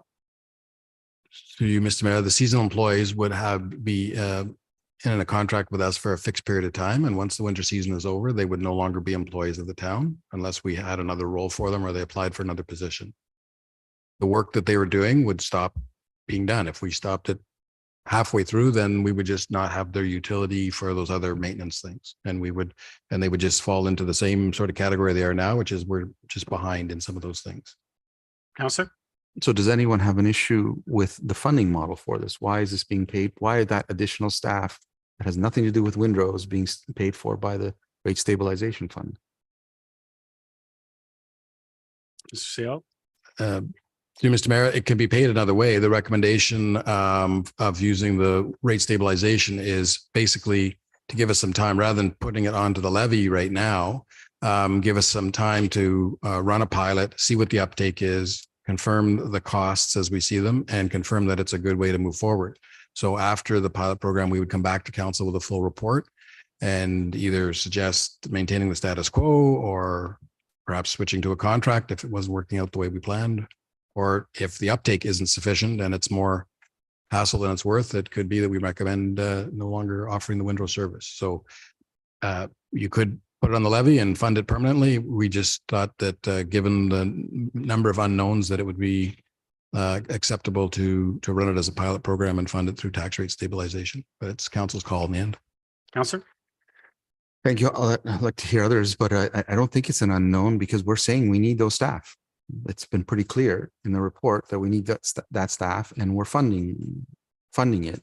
An opportunity came with the Windrow program where our contractor told us it would be $250,000, which I believed at the time and still believe now, and it's been verified that was inflated. Yet we used that as a base mark to deal with some staff shortages. And I believe it's the wrong area to be dealing with staff shortages, both from a organizational and proper ways of doing business standpoint and from a funding perspective. But I'd like to hear others. Maybe I'm just on the moon. Thank you. Councillor Weese? To the amendment? Yes, thank you. I'm interested in the conversation around where the money's going to come from the tax stabilization. So the suggestion here is the $200,000 will come out of tax stabilization, or will only the portion that Councillor Gallo is talking about come out of the tax stabilization? Can just somebody? Both. Mr. CL? Through Mr. Mayor, yes, all of these seasonal employees would at this point would be unbudgeted. And so our recommendation is for the pilot to make the commitment to those staff. We would use tax rate stabilization just for the pilot period and then come back and finalize. But as I said, if council wants to add it to the levy and make it permanent, that's fine too, if they don't want to use the reserve. Councillor? I think it's appropriate to use the tax stabilization because it is a pilot. We're trying something new. We're trying to do this type of thing. I agree with what Councillor Gallo is trying to do, which is just simply have a fee for a service that's delivered and not have it tacked on to other things. But from a resident standpoint, we have to take care of those most vulnerable people in our community, the people that are disabled and some of the older adults who are not disabled. And I appreciate all the work that's been done on this. So I'm in favor of the tax stabilization being used, and I'm happy. It doesn't matter whether it's this amendment or the others. I'll be happy to hear what Councillor Gallo says more about this, because it's not going to cost our taxpayers anything on the levy this year, but if it's useful and it's found to be valuable across the town, then we have a history, and we've got a financial history on what its costs and what its values are. So that's all I have to say about it. Thanks. Councillor Gardner. To the amendment, please. Thank you, through you, Mr. Mayor, to the CAO. Mr. Naderosny, I'm not clear. You said that staff would usually do various jobs during the winter, but they haven't had time in recent years. So what kind of jobs would they be doing?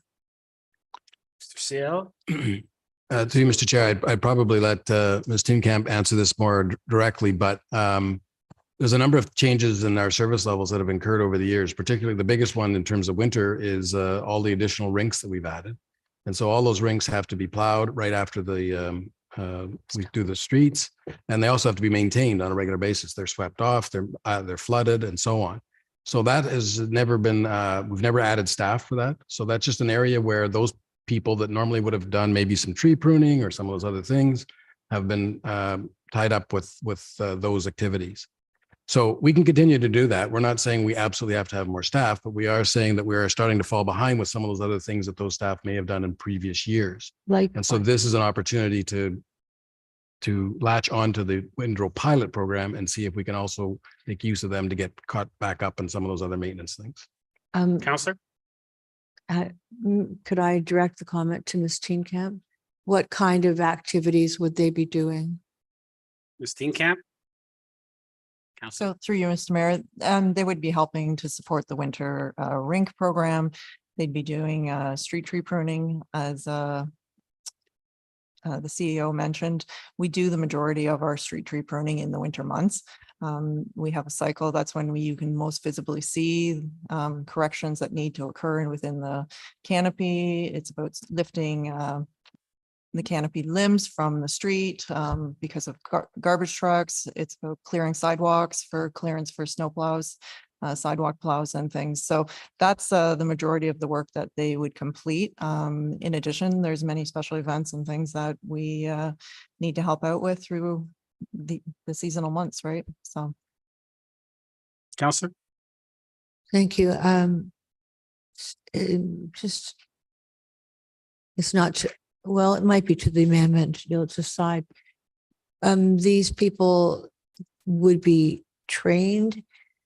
I mean, you just can't go and cut limbs off trees. They would be trained to do that. And they would be well trained to do the windrow work without upsetting residents. Ms. Teenkamp. Through you, Mr. Mayor.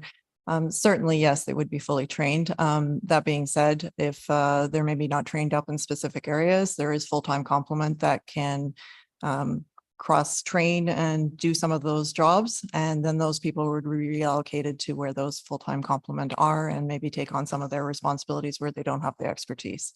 From delivering as a service, certainly we're going to have some challenges because residents' expectations are going to differ from what the service level will be. We're not necessarily going to be there in the timing that they may expect. So to Councillor Thompson's point, we need to have clear, concise communication out there, and we're already working with communications on developing a bit of a plan surrounding the Windrow program. Yes. Councillor. Clear information up front. Thank you. I think I understand where Councillor Gallo is coming from. It just seems strange not to be allocating properly. But for this pilot program, I can't see any other way around this unless we could find a contractor that would come in very low, but it's very late in the year to even be asking contractors. I don't think we're going to find that contractor. So sadly, Councillor Gallo, I'm not going to disagree with your amendment. Councillor Gallo, second time to the amendment. Having gotten more information on, if you're going to support Windrow, you can't support this motion because we've heard that it doesn't fund it. So I'm happy to withdraw it or put it down, whatever is the best way to do it.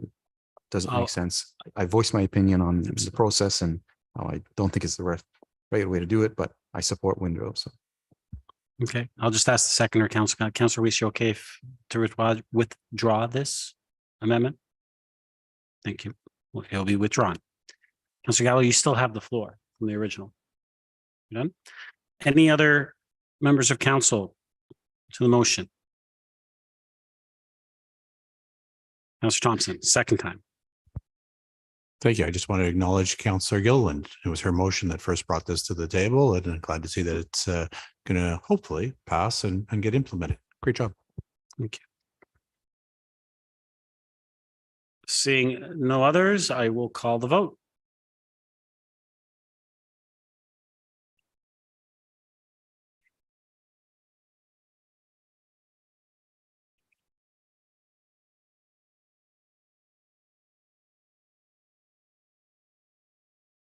Councillor Gardner? Yes. Councillor Gardner? Councillor Weese? Yes. Councillor Weese is a yes as well.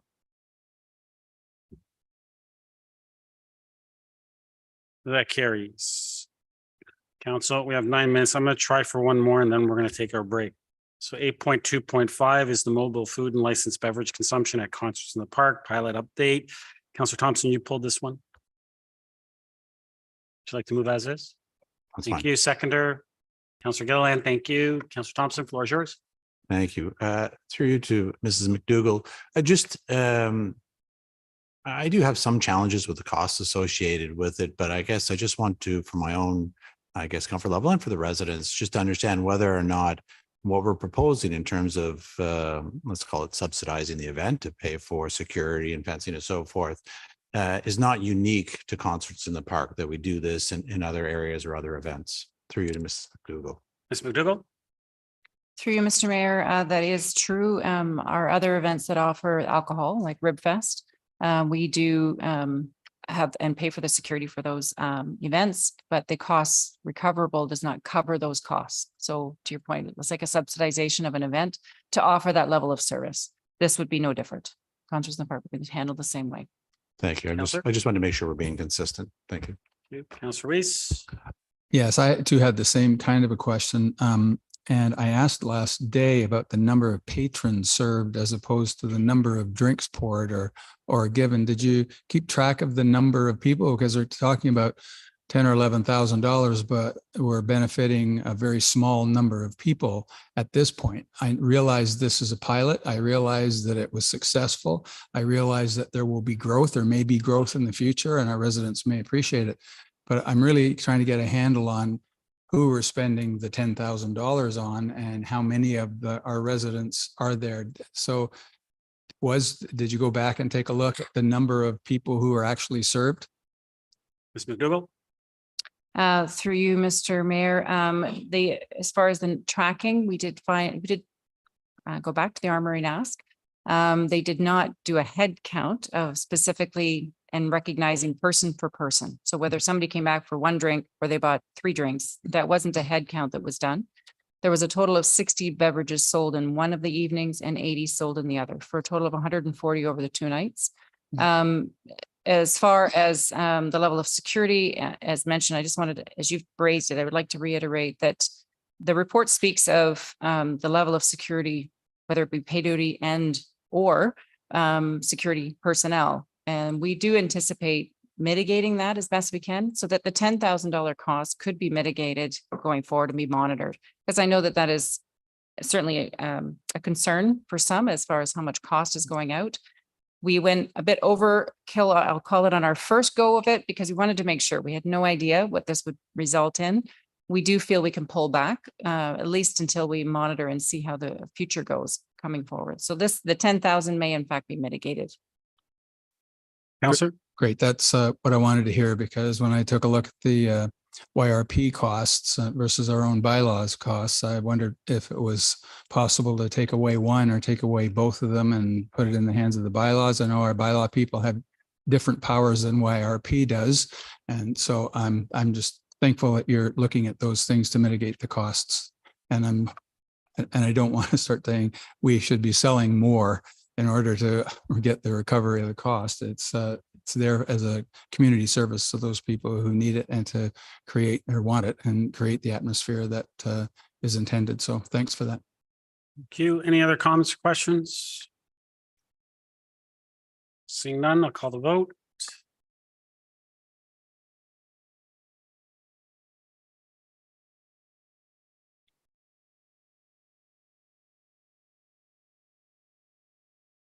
Councillor Gardner. Councillor Gardner is a yes. Councillor Weese is a yes. That carries. Council, we are going to go into motions, but before that, we're going to take our health break, 10 minutes. As per our procedural bylaw.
Council, can I get everyone at the table?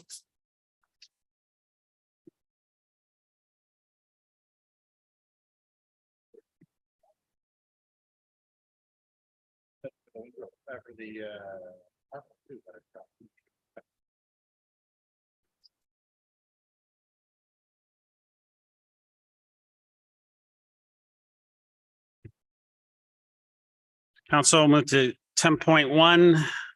This is a motion regarding as of right pre-zoning. Someone like to move this motion? Councillor Gilliland, second by Councillor Weese. Any comments or questions? Councillor Thompson? Thank you. Through you to Mr. Moreno. Mr. Moreno, perhaps you can just talk about the process involved here. Will there be a public planning? How do things work with regards to the properties in question? Mr. Ramuno? Certainly, through you, Mr. Mayor.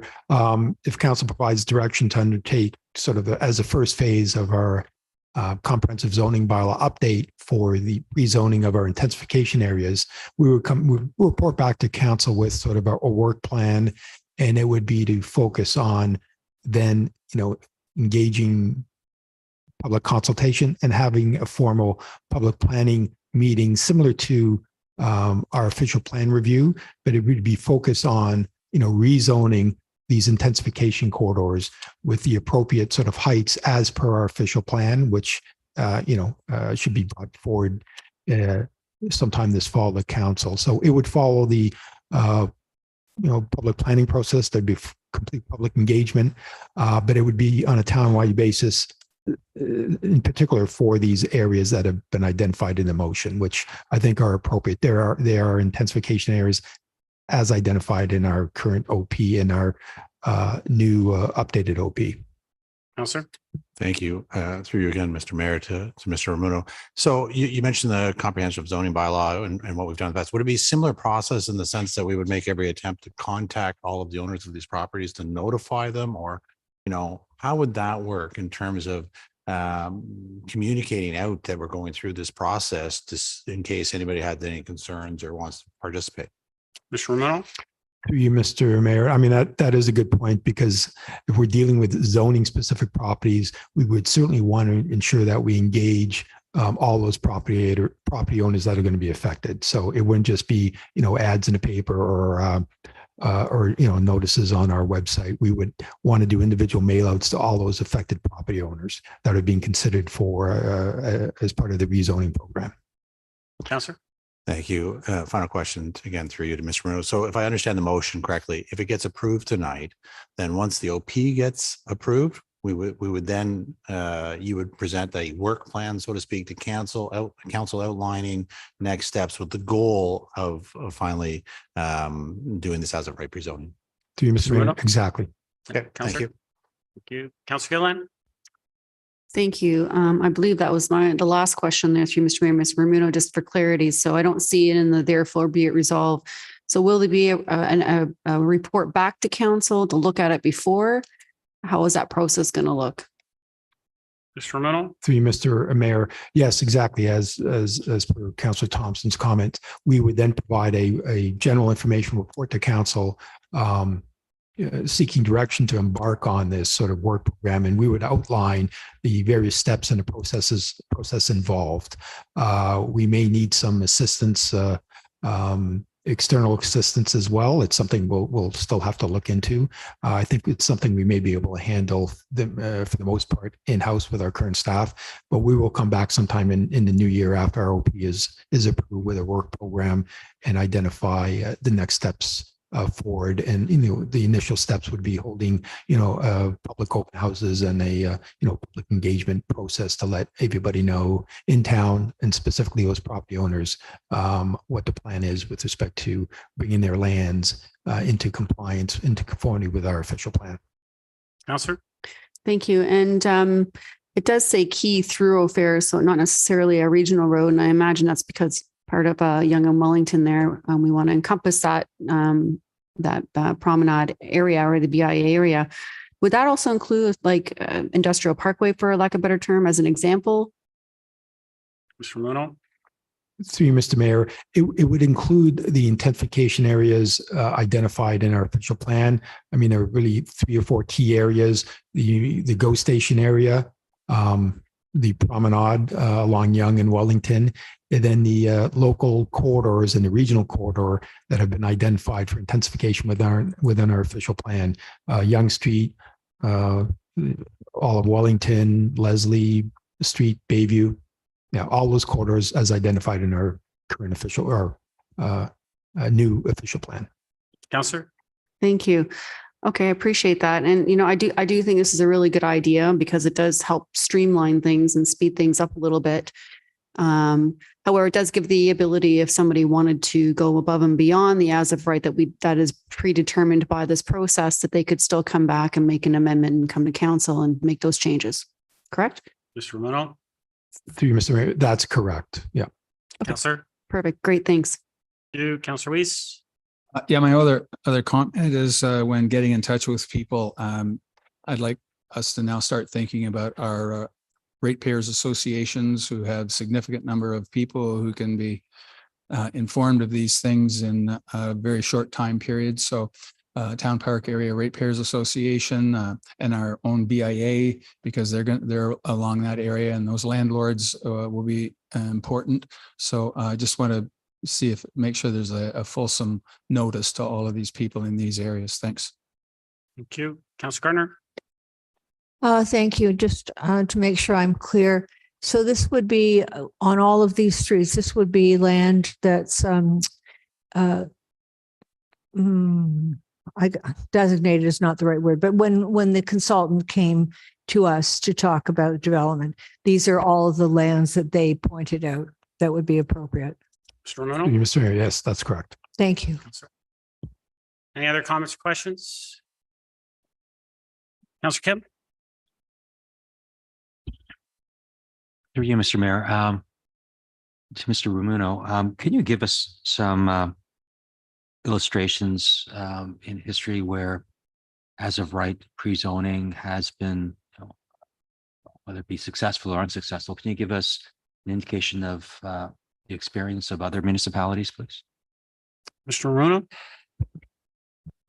Through you, Mr. Mayor, I mean, we did it here in Aurora back in 2017 or 18. Last time we updated our zoning bylaw, but we focused on just a small stretch of Yonge Street to Promenade south of Wellington.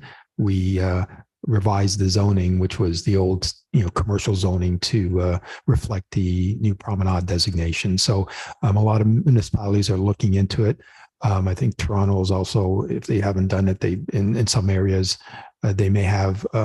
It's also a requirement now with the Planning Act that once a council has adopted a new official plan, that you should be then updating your zoning bylaw to bring those lands into conformity with the official plan.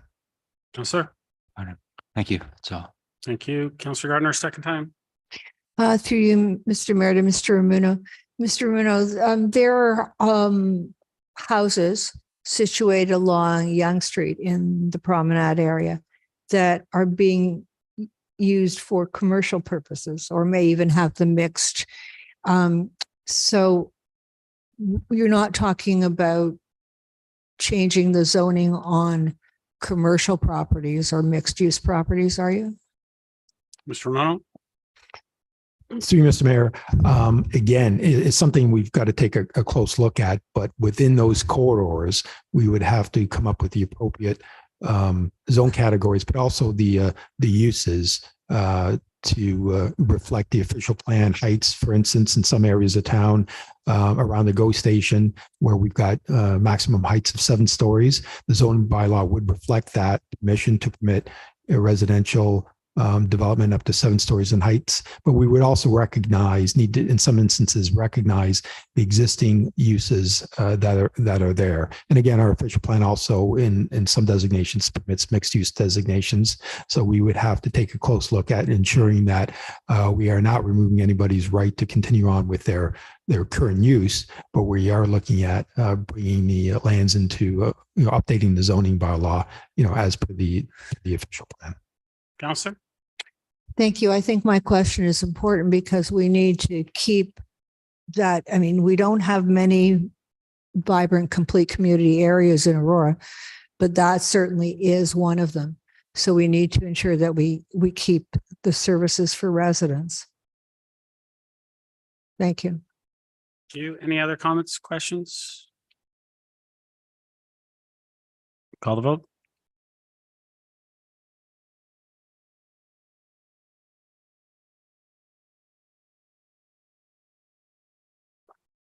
Councilor Gardner? Councilor Gardner's yes. That carries. Next, we have 10.2. This is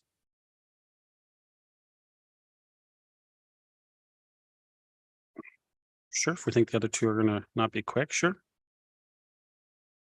Pardon? Which? 10.4. Bring it forward. Okay. Everyone good with that? All right. 10.4. This is Councillor Weese's motion. Councillor, move as is. Move as is. Seconder, Councillor Gardner, go ahead. Floor. Okay, thank you. There's been a good history been identified here already about strong mayor powers and how they were given the mega cities in the fall of 2022.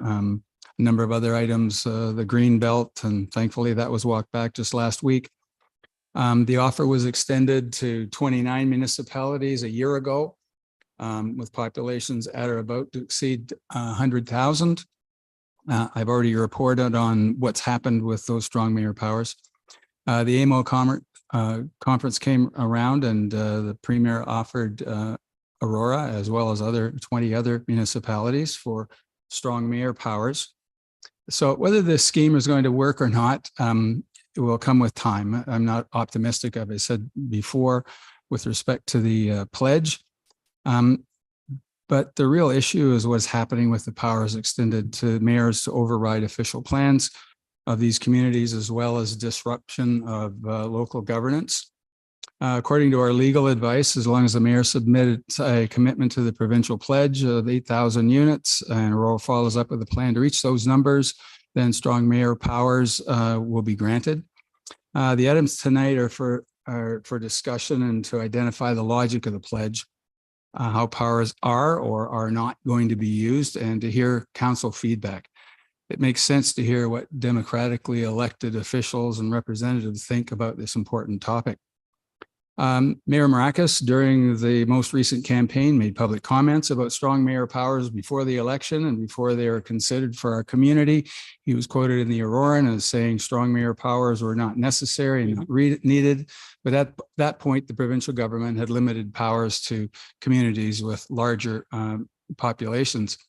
And he went on to say it's kind of a moot point discussing Aurora, and I don't expect it to ever come to Aurora. And I'm actually kind of thankful for that.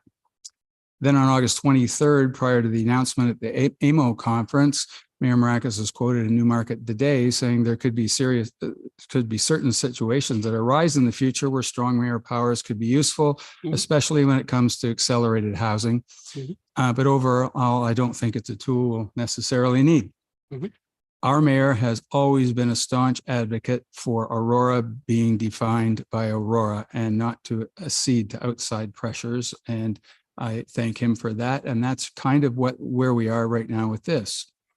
But regardless, my motion is not about this mayor. It's not about this council. It's about all mayors and it's about all councils. Strong mayor powers extend far beyond building homes faster and reaches into democracy.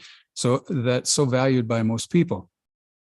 The concept of majority rule is central to every Western democracy, and these new powers extend far beyond the issues of building homes.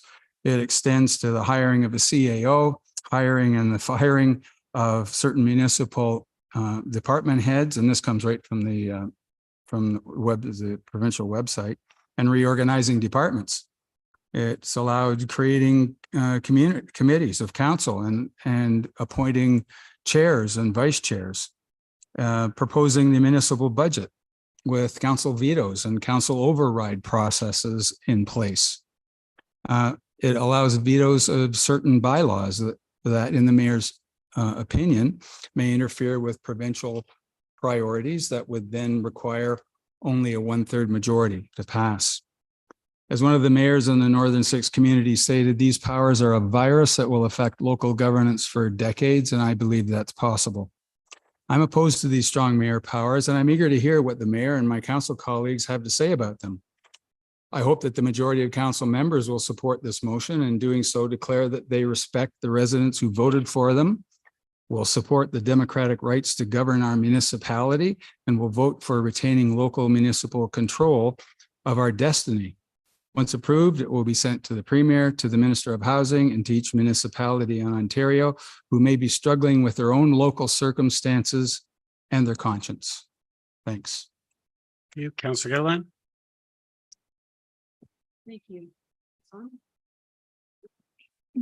Yeah, okay.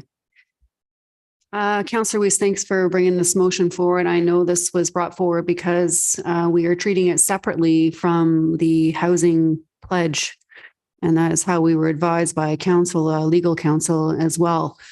I want to be clear that, my stance on this has nothing to do with any current elected official that we work with, rather based on our country's founding constitutional act that was written in 1867, and that's democracy, which literally means rule by the people. The word democracy comes from the Greek words demos, meaning people, and kratos, meaning power. So democracy can be thought about as power of the people, a way of governing which depends on the will of the people. This is what we were elected to do and how we're governing now. So let's explore other forms of governing. An aristocratic style is to rule by one or the few in the ruler's own interests, but can also attribute to Aristotle's political states. Any sole ruler who is not required given an account of him or herself and who rules over subjects or people, all equal or superior to him or herself to suit his or her own interests and not theirs. Here's another one I explored. In modern political systems, a single person who possesses absolute political power within a country, territory, a member of a small town that exercises such power is defined as dictatorship. While I understand the political will to commit to help solving a housing crisis by way of supporting a housing target pledge, I am not supportive in a blanket set of anti-democratic strong mayor powers with no end in sight and a wide range of vague authority to be given to any head of council, even if it were myself at the helm. That is not how we were elected to represent the people. However, if the true intent of the province was to address the housing crisis situation, then I would consider temporary power shift given only to reduce red tape decisions in favor of advancing provincial housing target priorities such as OLT. And as such, I strongly urge the province to amend those tools accordingly. However, that's not what the limited tools that are being offered or beholden to us are. Rather, it's an ability to rule without a democratic majority, without being required to give any account of him or herself by the usage of vague political priorities that ebbs and flows indefinitely among other powers not relating to housing at all, and therefore who can solely make decisions for the people to suit his or her own interest. This, my friends, can be interpreted as a style of governing that I cannot and will not support. Again, I strongly urge the provincial government to either respect our decision to recuse these powers or consider amending those tools to reflect advancing the provincial housing targets to 2031 only. In closing, I will suggest that many mayors, including ours, have been put in very awkward positions where these tools have been beholden upon us with this pledge. I personally oppose these strong mayor powers and will continue to work collectively and work together as a democratic elected council by the people for the people. Any other comments or questions? Councillor Gallo? I won't go through. Well, I don't support these for the reasons described both by the public, the 4 delegates, many others, including at this table. But I think it's time to even cut to the chase, Mr. Mayor. To you, is it your intent to accept the strong mayor's powers? Because as of yet, although you submitted the pledge, no one has heard from you whether or not you are going to be accepting the strong mayor's powers. Thank you for the question, Councillor. If you are asking me if I am going to be signing a commitment and sending it in, yes, I have. I believe my focus has always been, and as I mentioned, in the best interest of our town, and that is without signing the commitment, there is no eligibility for the funding. My question, I know you signed the letter. I know you pledged it. My question to you, let's be straight, are you or are you not going to accept strong mayor's powers? That is not my decision. That's the decision of the provincial government. When I send in the commitment, they have added responsibilities to over 50 mayors across the GTHA. If that is what the province has decided and deemed that it is appropriate that they will be doing, if you commit to the pledge, then that is not my decision. That is the province's decision. Okay, let me phrase the question differently then. You will at some point, because I don't think it's legislation yet, be given the opportunity for strong mayor's powers. Will you be executing those? Is it your intent to execute those strong mayor's powers? Councillor, You'll be giving it to you. Is it your intent to execute any of them at any point? Councillor, as I mentioned 3 weeks ago, I'm not going to get into hypotheticals and what ifs. I will deal with the issues as they continue to come through and work with council to get things done for our community. Thank you. It's your choice. You can clearly say tonight that you will not, or you can say, which I think you said, that you will if it comes along. To me, that's how I read it. I don't know how else to ask you this, but as of right now, my impression is that you will be, as you see fit, executing them, which means you're accepting the strong mayor's powers. Councillor Gardner? It's simple. Strong mayor powers are anti-democratic and contrary to a councillor's job to represent their residents. I'm definitely opposed to strong mayor powers in any municipality. Councillor Kim? Thank you, Mr. Mayor. We talk about democracy and the democratic system, and this is not democratic, but if you look at the United States of America, the greatest democracy, one could say, they have the president with the executive powers, and he's somewhat separate from the House and the Senate. The governorship works the same way, and certainly we all know that LA, Chicago, New York operates in quote unquote strong mayor power. So, it's a democracy that put that system in place, and to say that this is not democratic is, I think, is incorrect. My position in terms of strong mayor power is, I don't know what that exactly it looks like, because right now, the way that the province has worded it, it is vague. I'd be intrigued as to how this plays out. Certainly, I don't think a mayor should be able to unilaterally execute everything, and I think there's sufficient controls in this case. If you think that if people are concerned about a mayor gone mad, there are mitigation measures in place.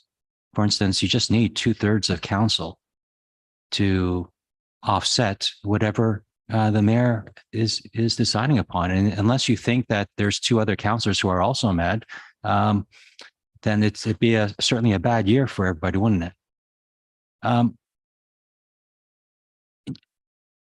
I've always thought coming into council, I questioned why does the mayor only have one vote? Because the mayor's vision, and it certainly is the most resource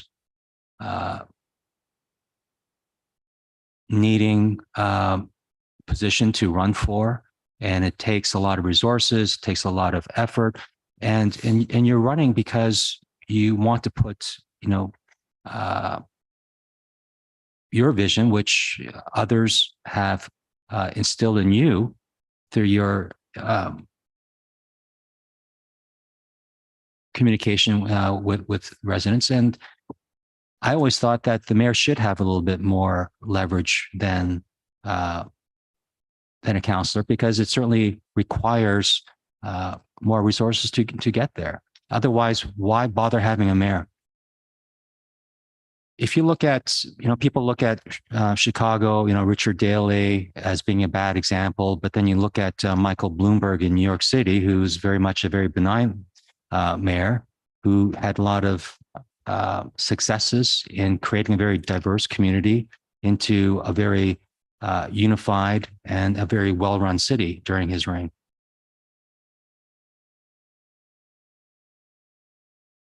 And just going back to, the democratic system again, I don't think the people of Ontario are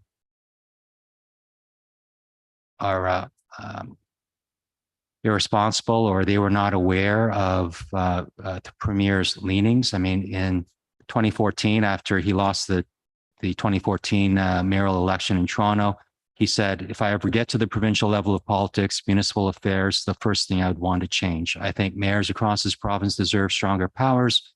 One person in charge with veto power similar to the strong mayoral systems in New York and Chicago and LA. I'd want our mayors to have strong powers, but to be held accountable. The voters don't like the job he or she is doing, they can fire that mayor in 4 years, and that's how it should work. I don't completely agree with everything, but the message is clear that everyone knew what he was running for, and he has a clear majority. So if that's not democracy, I don't know what is. I have more to say, but I think my time's running up, so I'll leave it there. Councillor Gilliland, second time. Thank you. There's just some discrepancies I just heard there, and without prejudice, I have heard from other municipalities without releasing any sources that their head of council immediately communicated their executive leadership team that they could be let go and fired at any time without a council input. And in another city, a CEO was quickly relieved of their duties. I can only imagine how stressful that must be, and what other strong powers would be executed thereafter. Anyway, my only comment to some of the things that I heard was about having more power is the prime minister, he has one vote too. He doesn't have extra powers. Any other comments or questions? Councillor Thompson? Thank you.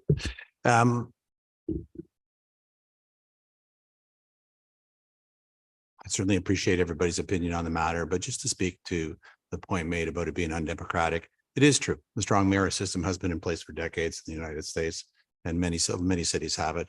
It's been in place in Ottawa and Toronto for over a year. I have yet to hear of any concerns, speaking to some of the councillors there with the system, nor have I heard of either mayor executing the veto power. As far as I know, Ottawa and Toronto continue to operate at business as usual. Reports are put before council votes on it, and it's majority rule. So personally, I don't think it's fair to say the system is undemocratic. It's recognized as a democratic system of governance for local municipalities. However, I do understand the concerns being voiced by members around this table and the fact that they're not supportive of it.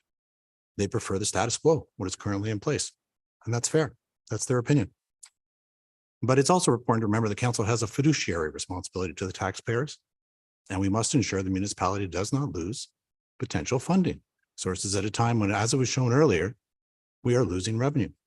And so we also need to weigh that, because as it was stated earlier on the housing pledge, these things are inexplicably tied.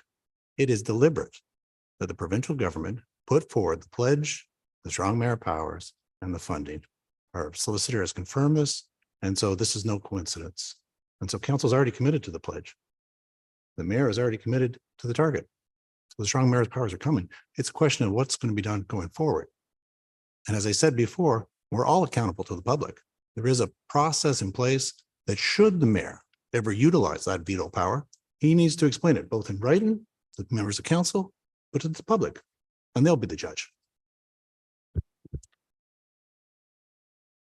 Any other comments or questions?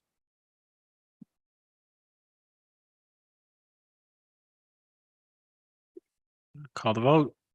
Oh, Councillor Thompson, second time. Or an amendment. And the amendment is? I think that everybody has their own view on this. I don't think it's going to be unanimous. And so I would like to put forward an amendment that the recorded vote be included in the letter that is sent around to the premier and the various municipalities with each individual councillors and mayors recorded vote. In full transparency, I think that, we should stand on how we're voting and people should know. So, Mr. Clerk, is it not already included? Through you, Mr. Mayor, we do include the extract when we send the letters. The extract, which shows the way members of council voted, we do include that when we send the letters to municipalities, ministries. So the letters will all show yay or nay, and it'll show the individual councillors that voted yay or nay. That's correct. Thank you. Okay. So there's no need for an amendment, Councillor. Okay. Any other comments or questions? Call the vote.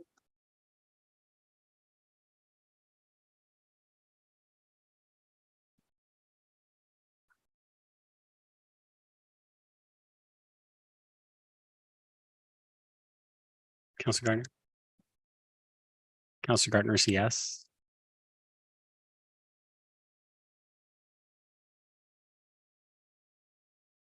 That carries. All right, next motion, 10.2. Gender-based and intimate partner violence epidemic. Someone like to move that? Okay. Yes.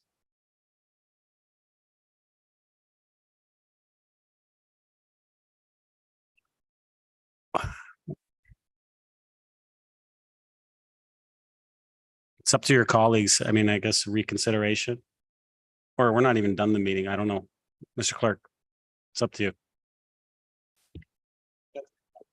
you. Mr. Mayor, that's through you. That's happened before. Council's carried on. I would suggest it's just Councillor Kim has noted his mistake. I would suggest council move on. Okay. Councillor Kim. Said it's you made a mistake. It's fine. It's been noted. But it won't be.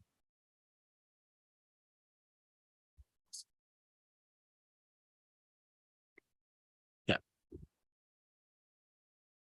Through you, Mr. Mayor. So this happened before council. The previous situations that council has just continued on, and we can't note it in the minutes. It's noted on the YouTube record, which will live in perpetuity. But that's how we've handled it. The situation in times past. Councillor. Be seen when it's sent out to provinces and other municipalities. Mr. Clerk. Through you, Mr. Mayor, will be shown as a 5-2 vote carried. I would prefer that not to happen. I'd like to make the change.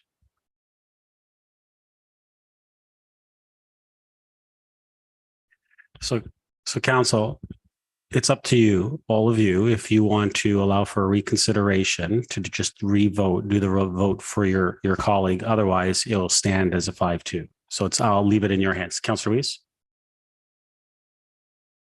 Motion to reconsider. Okay. Someone want to second that? Thank you, Councillor Gallo. So do you want to do it or can I just do hands? No, we can. I'm saying for the reconsideration, I'll just do hands. Okay. I need 2/3. So all those in favor of reconsideration. Opposed. That carries. So now we're going to deal back with the motion. We're going to put the motion back on the floor and we're going to vote. So does everyone know what they're voting on?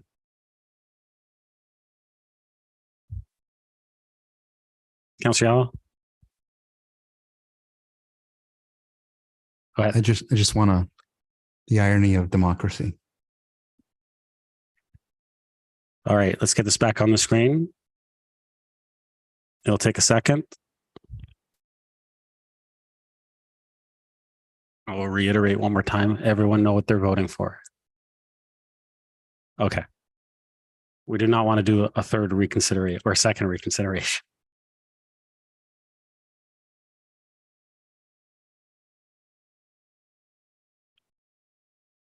All right.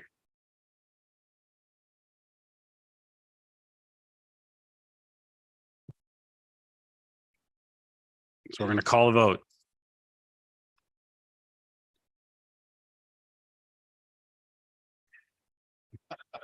Councillor Kim, you know which one you want? All right. Councillor Gardner. Let's do this again. Yes. Councillor Gardner is a yes. It carries 4-3 this time. All right. So we'll move to 10.2. Gender-based and intimate partner violence epidemic. Councillor Gilliland, you said you want to move that? Thank you. Seconder, Councillor Gowell, thank you very much. Councillor Gilliland, go ahead. Yeah, this is absolutely a great motion to bring forward awareness. I believe AMO has also declared this as well. So I think it's good that everybody recognizes that, you know, there is a challenge going on, especially during the pandemic. The Yellow Brick House has definitely been an organization that the town, and I know many councillors have supported. And in fact, there is a Break the Silence Walk in Our Shoes event this November 5th. And I know I'm going a little off topic here, but it's just kind of, you know, good in timing with this motion that we should, you know, support these organizations as much as we can, because silence is definitely what's happening behind closed doors, and there is an epidemic going on that is out there. So this is a good reminder that we need to ensure we don't forget the forgotten. Absolutely. Thank you, Councillor. Any other comments or questions? Just going to add, as was mentioned, this has been passed throughout many municipalities, as well as the Ontario Big City Mayors Caucus. They passed this as well. It was brought to my attention by a few residents, as well as from other mayors across the province.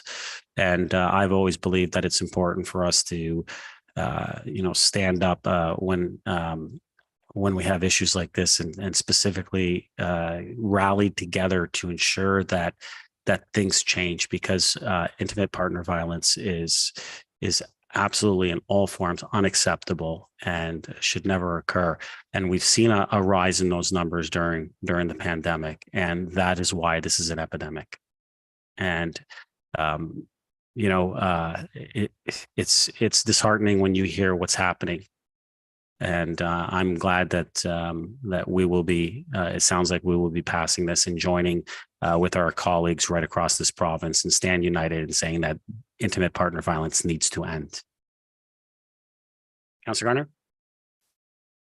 Thank you. And we do have at least one woman family shelter here in Aurora, Yellow Brick House, and they've been forward to tell us how bad things are. And we've had information material from them, and it's hard for them to get funding.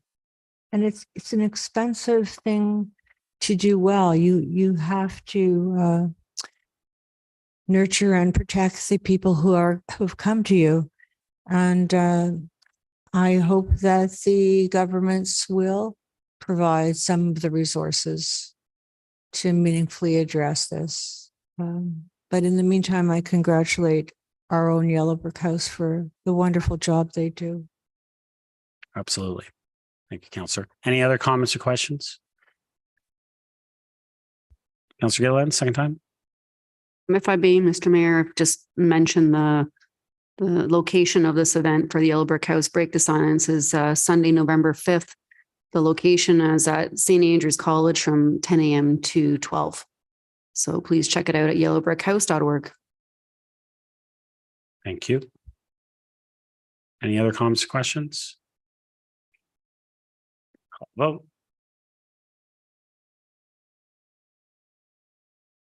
Councillor Kim, do you know which one you're hitting? Listen, I had to throw it out there.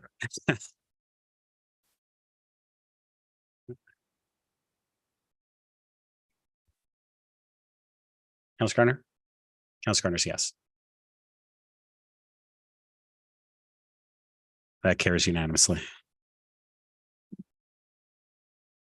Next, 10.3, Councillor Gilliland. This is your motion. Would you like to move as is? Thank you. Seconder? Councillor Thompson, Councillor Gilliland, floor is yours. Thank you. I think it's pretty self-explanatory. We do have a lot of people who are in that hybrid work home remote model. I think that's not going away, especially the way that work lifestyle has been moving forward, I think, in the private sector and the public sector. So I do think this is a very good opportunity for us to make an assessment of our administrative offices and ensure that we are making the most best and highest use of our spaces, whether it be for shifting office space or increasing programming. Definitely we have a deficit in some of those areas. And if we can benefit from doing a SWOT analysis of sorts or an allocation of sorts, that's going to better serve the buildings that we have and the assets that we have. I think this is a good thing. Operationally too, are we, maintaining a lot of empty space, and there's just a lot of wasted maintenance in that sense. Let's ensure that we're, utilizing our spaces best use for the community while we can. Space is an asset, buildings are an asset, and we should utilize them as best we can. Thank you. Councillor Gall? Thank you. Through to staff, I'm not sure who, perhaps the CAO. Just your view of conducting this and the value that you believe it would provide, as well as a sense of timing, if it gets approved. Mr. CO? Through you, Mr. Mayor, I believe we do plan on doing this work in 2024, as we've had a number of things that have come to light in terms of security and various studies that have been done. So this a version of this work is planned for 2024. So we would be back to council most likely the fall of 2024 with a comprehensive report. Councillor?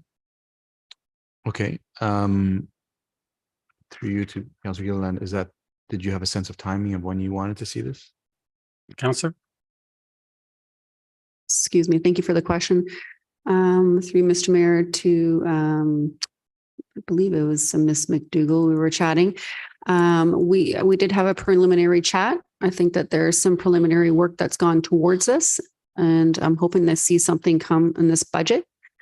Through Mr. Mayor, Ms. McDougall, is that something that we would be able to continue on with the added language that I've had in this motion in addition to what you were doing? Ms. McDougall? Through you, Mr. Mayor, yes, through our conversation and noting that this was also already on our radar as staff to do an assessment of town hall and even the JOC administrative spaces, that certainly what has been asked here today can be accommodated in that plan. So there is a capital project coming forward in this year's budget to do this study and analysis, and it would be achieved in 24. Councillor? Thank you. Councillor Kim? Thank you, Mr. Mayor. I'm in agreement, and I'll be in favor of the motion. Thank Councillor Gilliland for introducing this. My only question is, being familiar with SWOT decks, having done a lot of them myself, I'm more used to seeing SWOT decks when it comes to competitors. When I used to introduce mutual funds or investment funds or competing against other companies, we talked about SWOTs and threats. What kind of a threat are you asking staff to analyze here from a SWOT perspective? Because we never directed staff in terms of how they do their analysis or critical. We've never told them how to do their analysis. So I'm just wondering why you picked the SWOT analysis for this type of investigation. Councillor Gilliland? Thank you for the question, Councillor Kim. I had included in my motion a choice of SWOT analysis and or space allocation review. I had simply included that because threats can be identified as many different things. It could be loss of revenue. It could be, obviously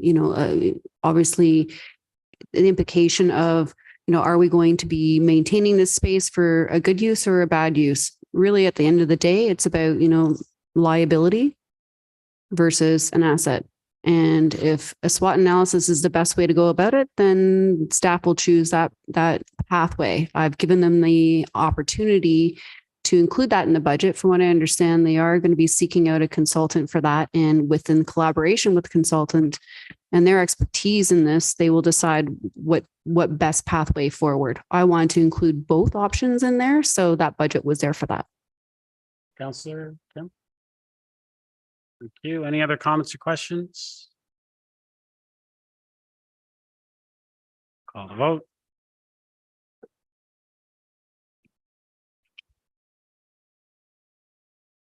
Councillor Gardner. Councillor Gardner's yes. That carries. New business. Start on this side. Councillor Weese. Not sure if it's a new business. It may be a point of order. And I should have brought it up earlier because, Mayor, you were put in an uncomfortable position because of the strong mayor's power. And I'm not sure that you could have recused yourself or abstained from a vote if you chose to do it. And I don't know enough about these things, but I just realized it may have put you in an awkward position, and perhaps through you to the clerk, is the mayor's vote, should he have been in conflict, or are we okay with this? I certainly don't want the vote reconsidered one more time. So councillor, conflicts are pecuniary interest. There's no pecuniary interest.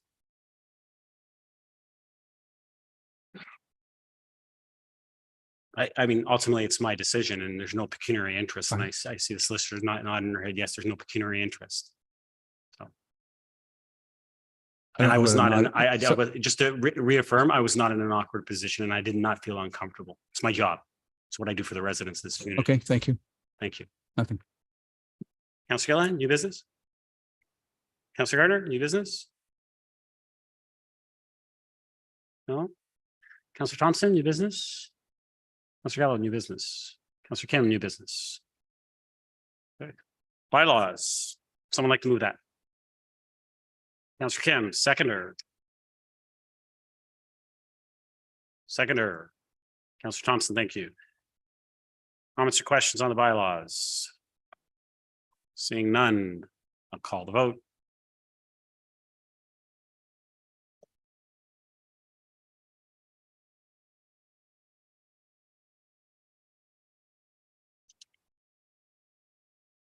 Councillor Gardner, bylaws? Councillor Gardner is a yes. That carries. Confirming bylaw. Confirming bylaw. Someone move that. Councillor Gilliland, seconder. Councillor Thompson. All those in favor? Opposed? That carries. Motion to adjourn. Councillor Kim, Councillor Gardner. All those in favor? Opposed? That carries. We are adjourned. Thank you, everyone, for coming out this evening.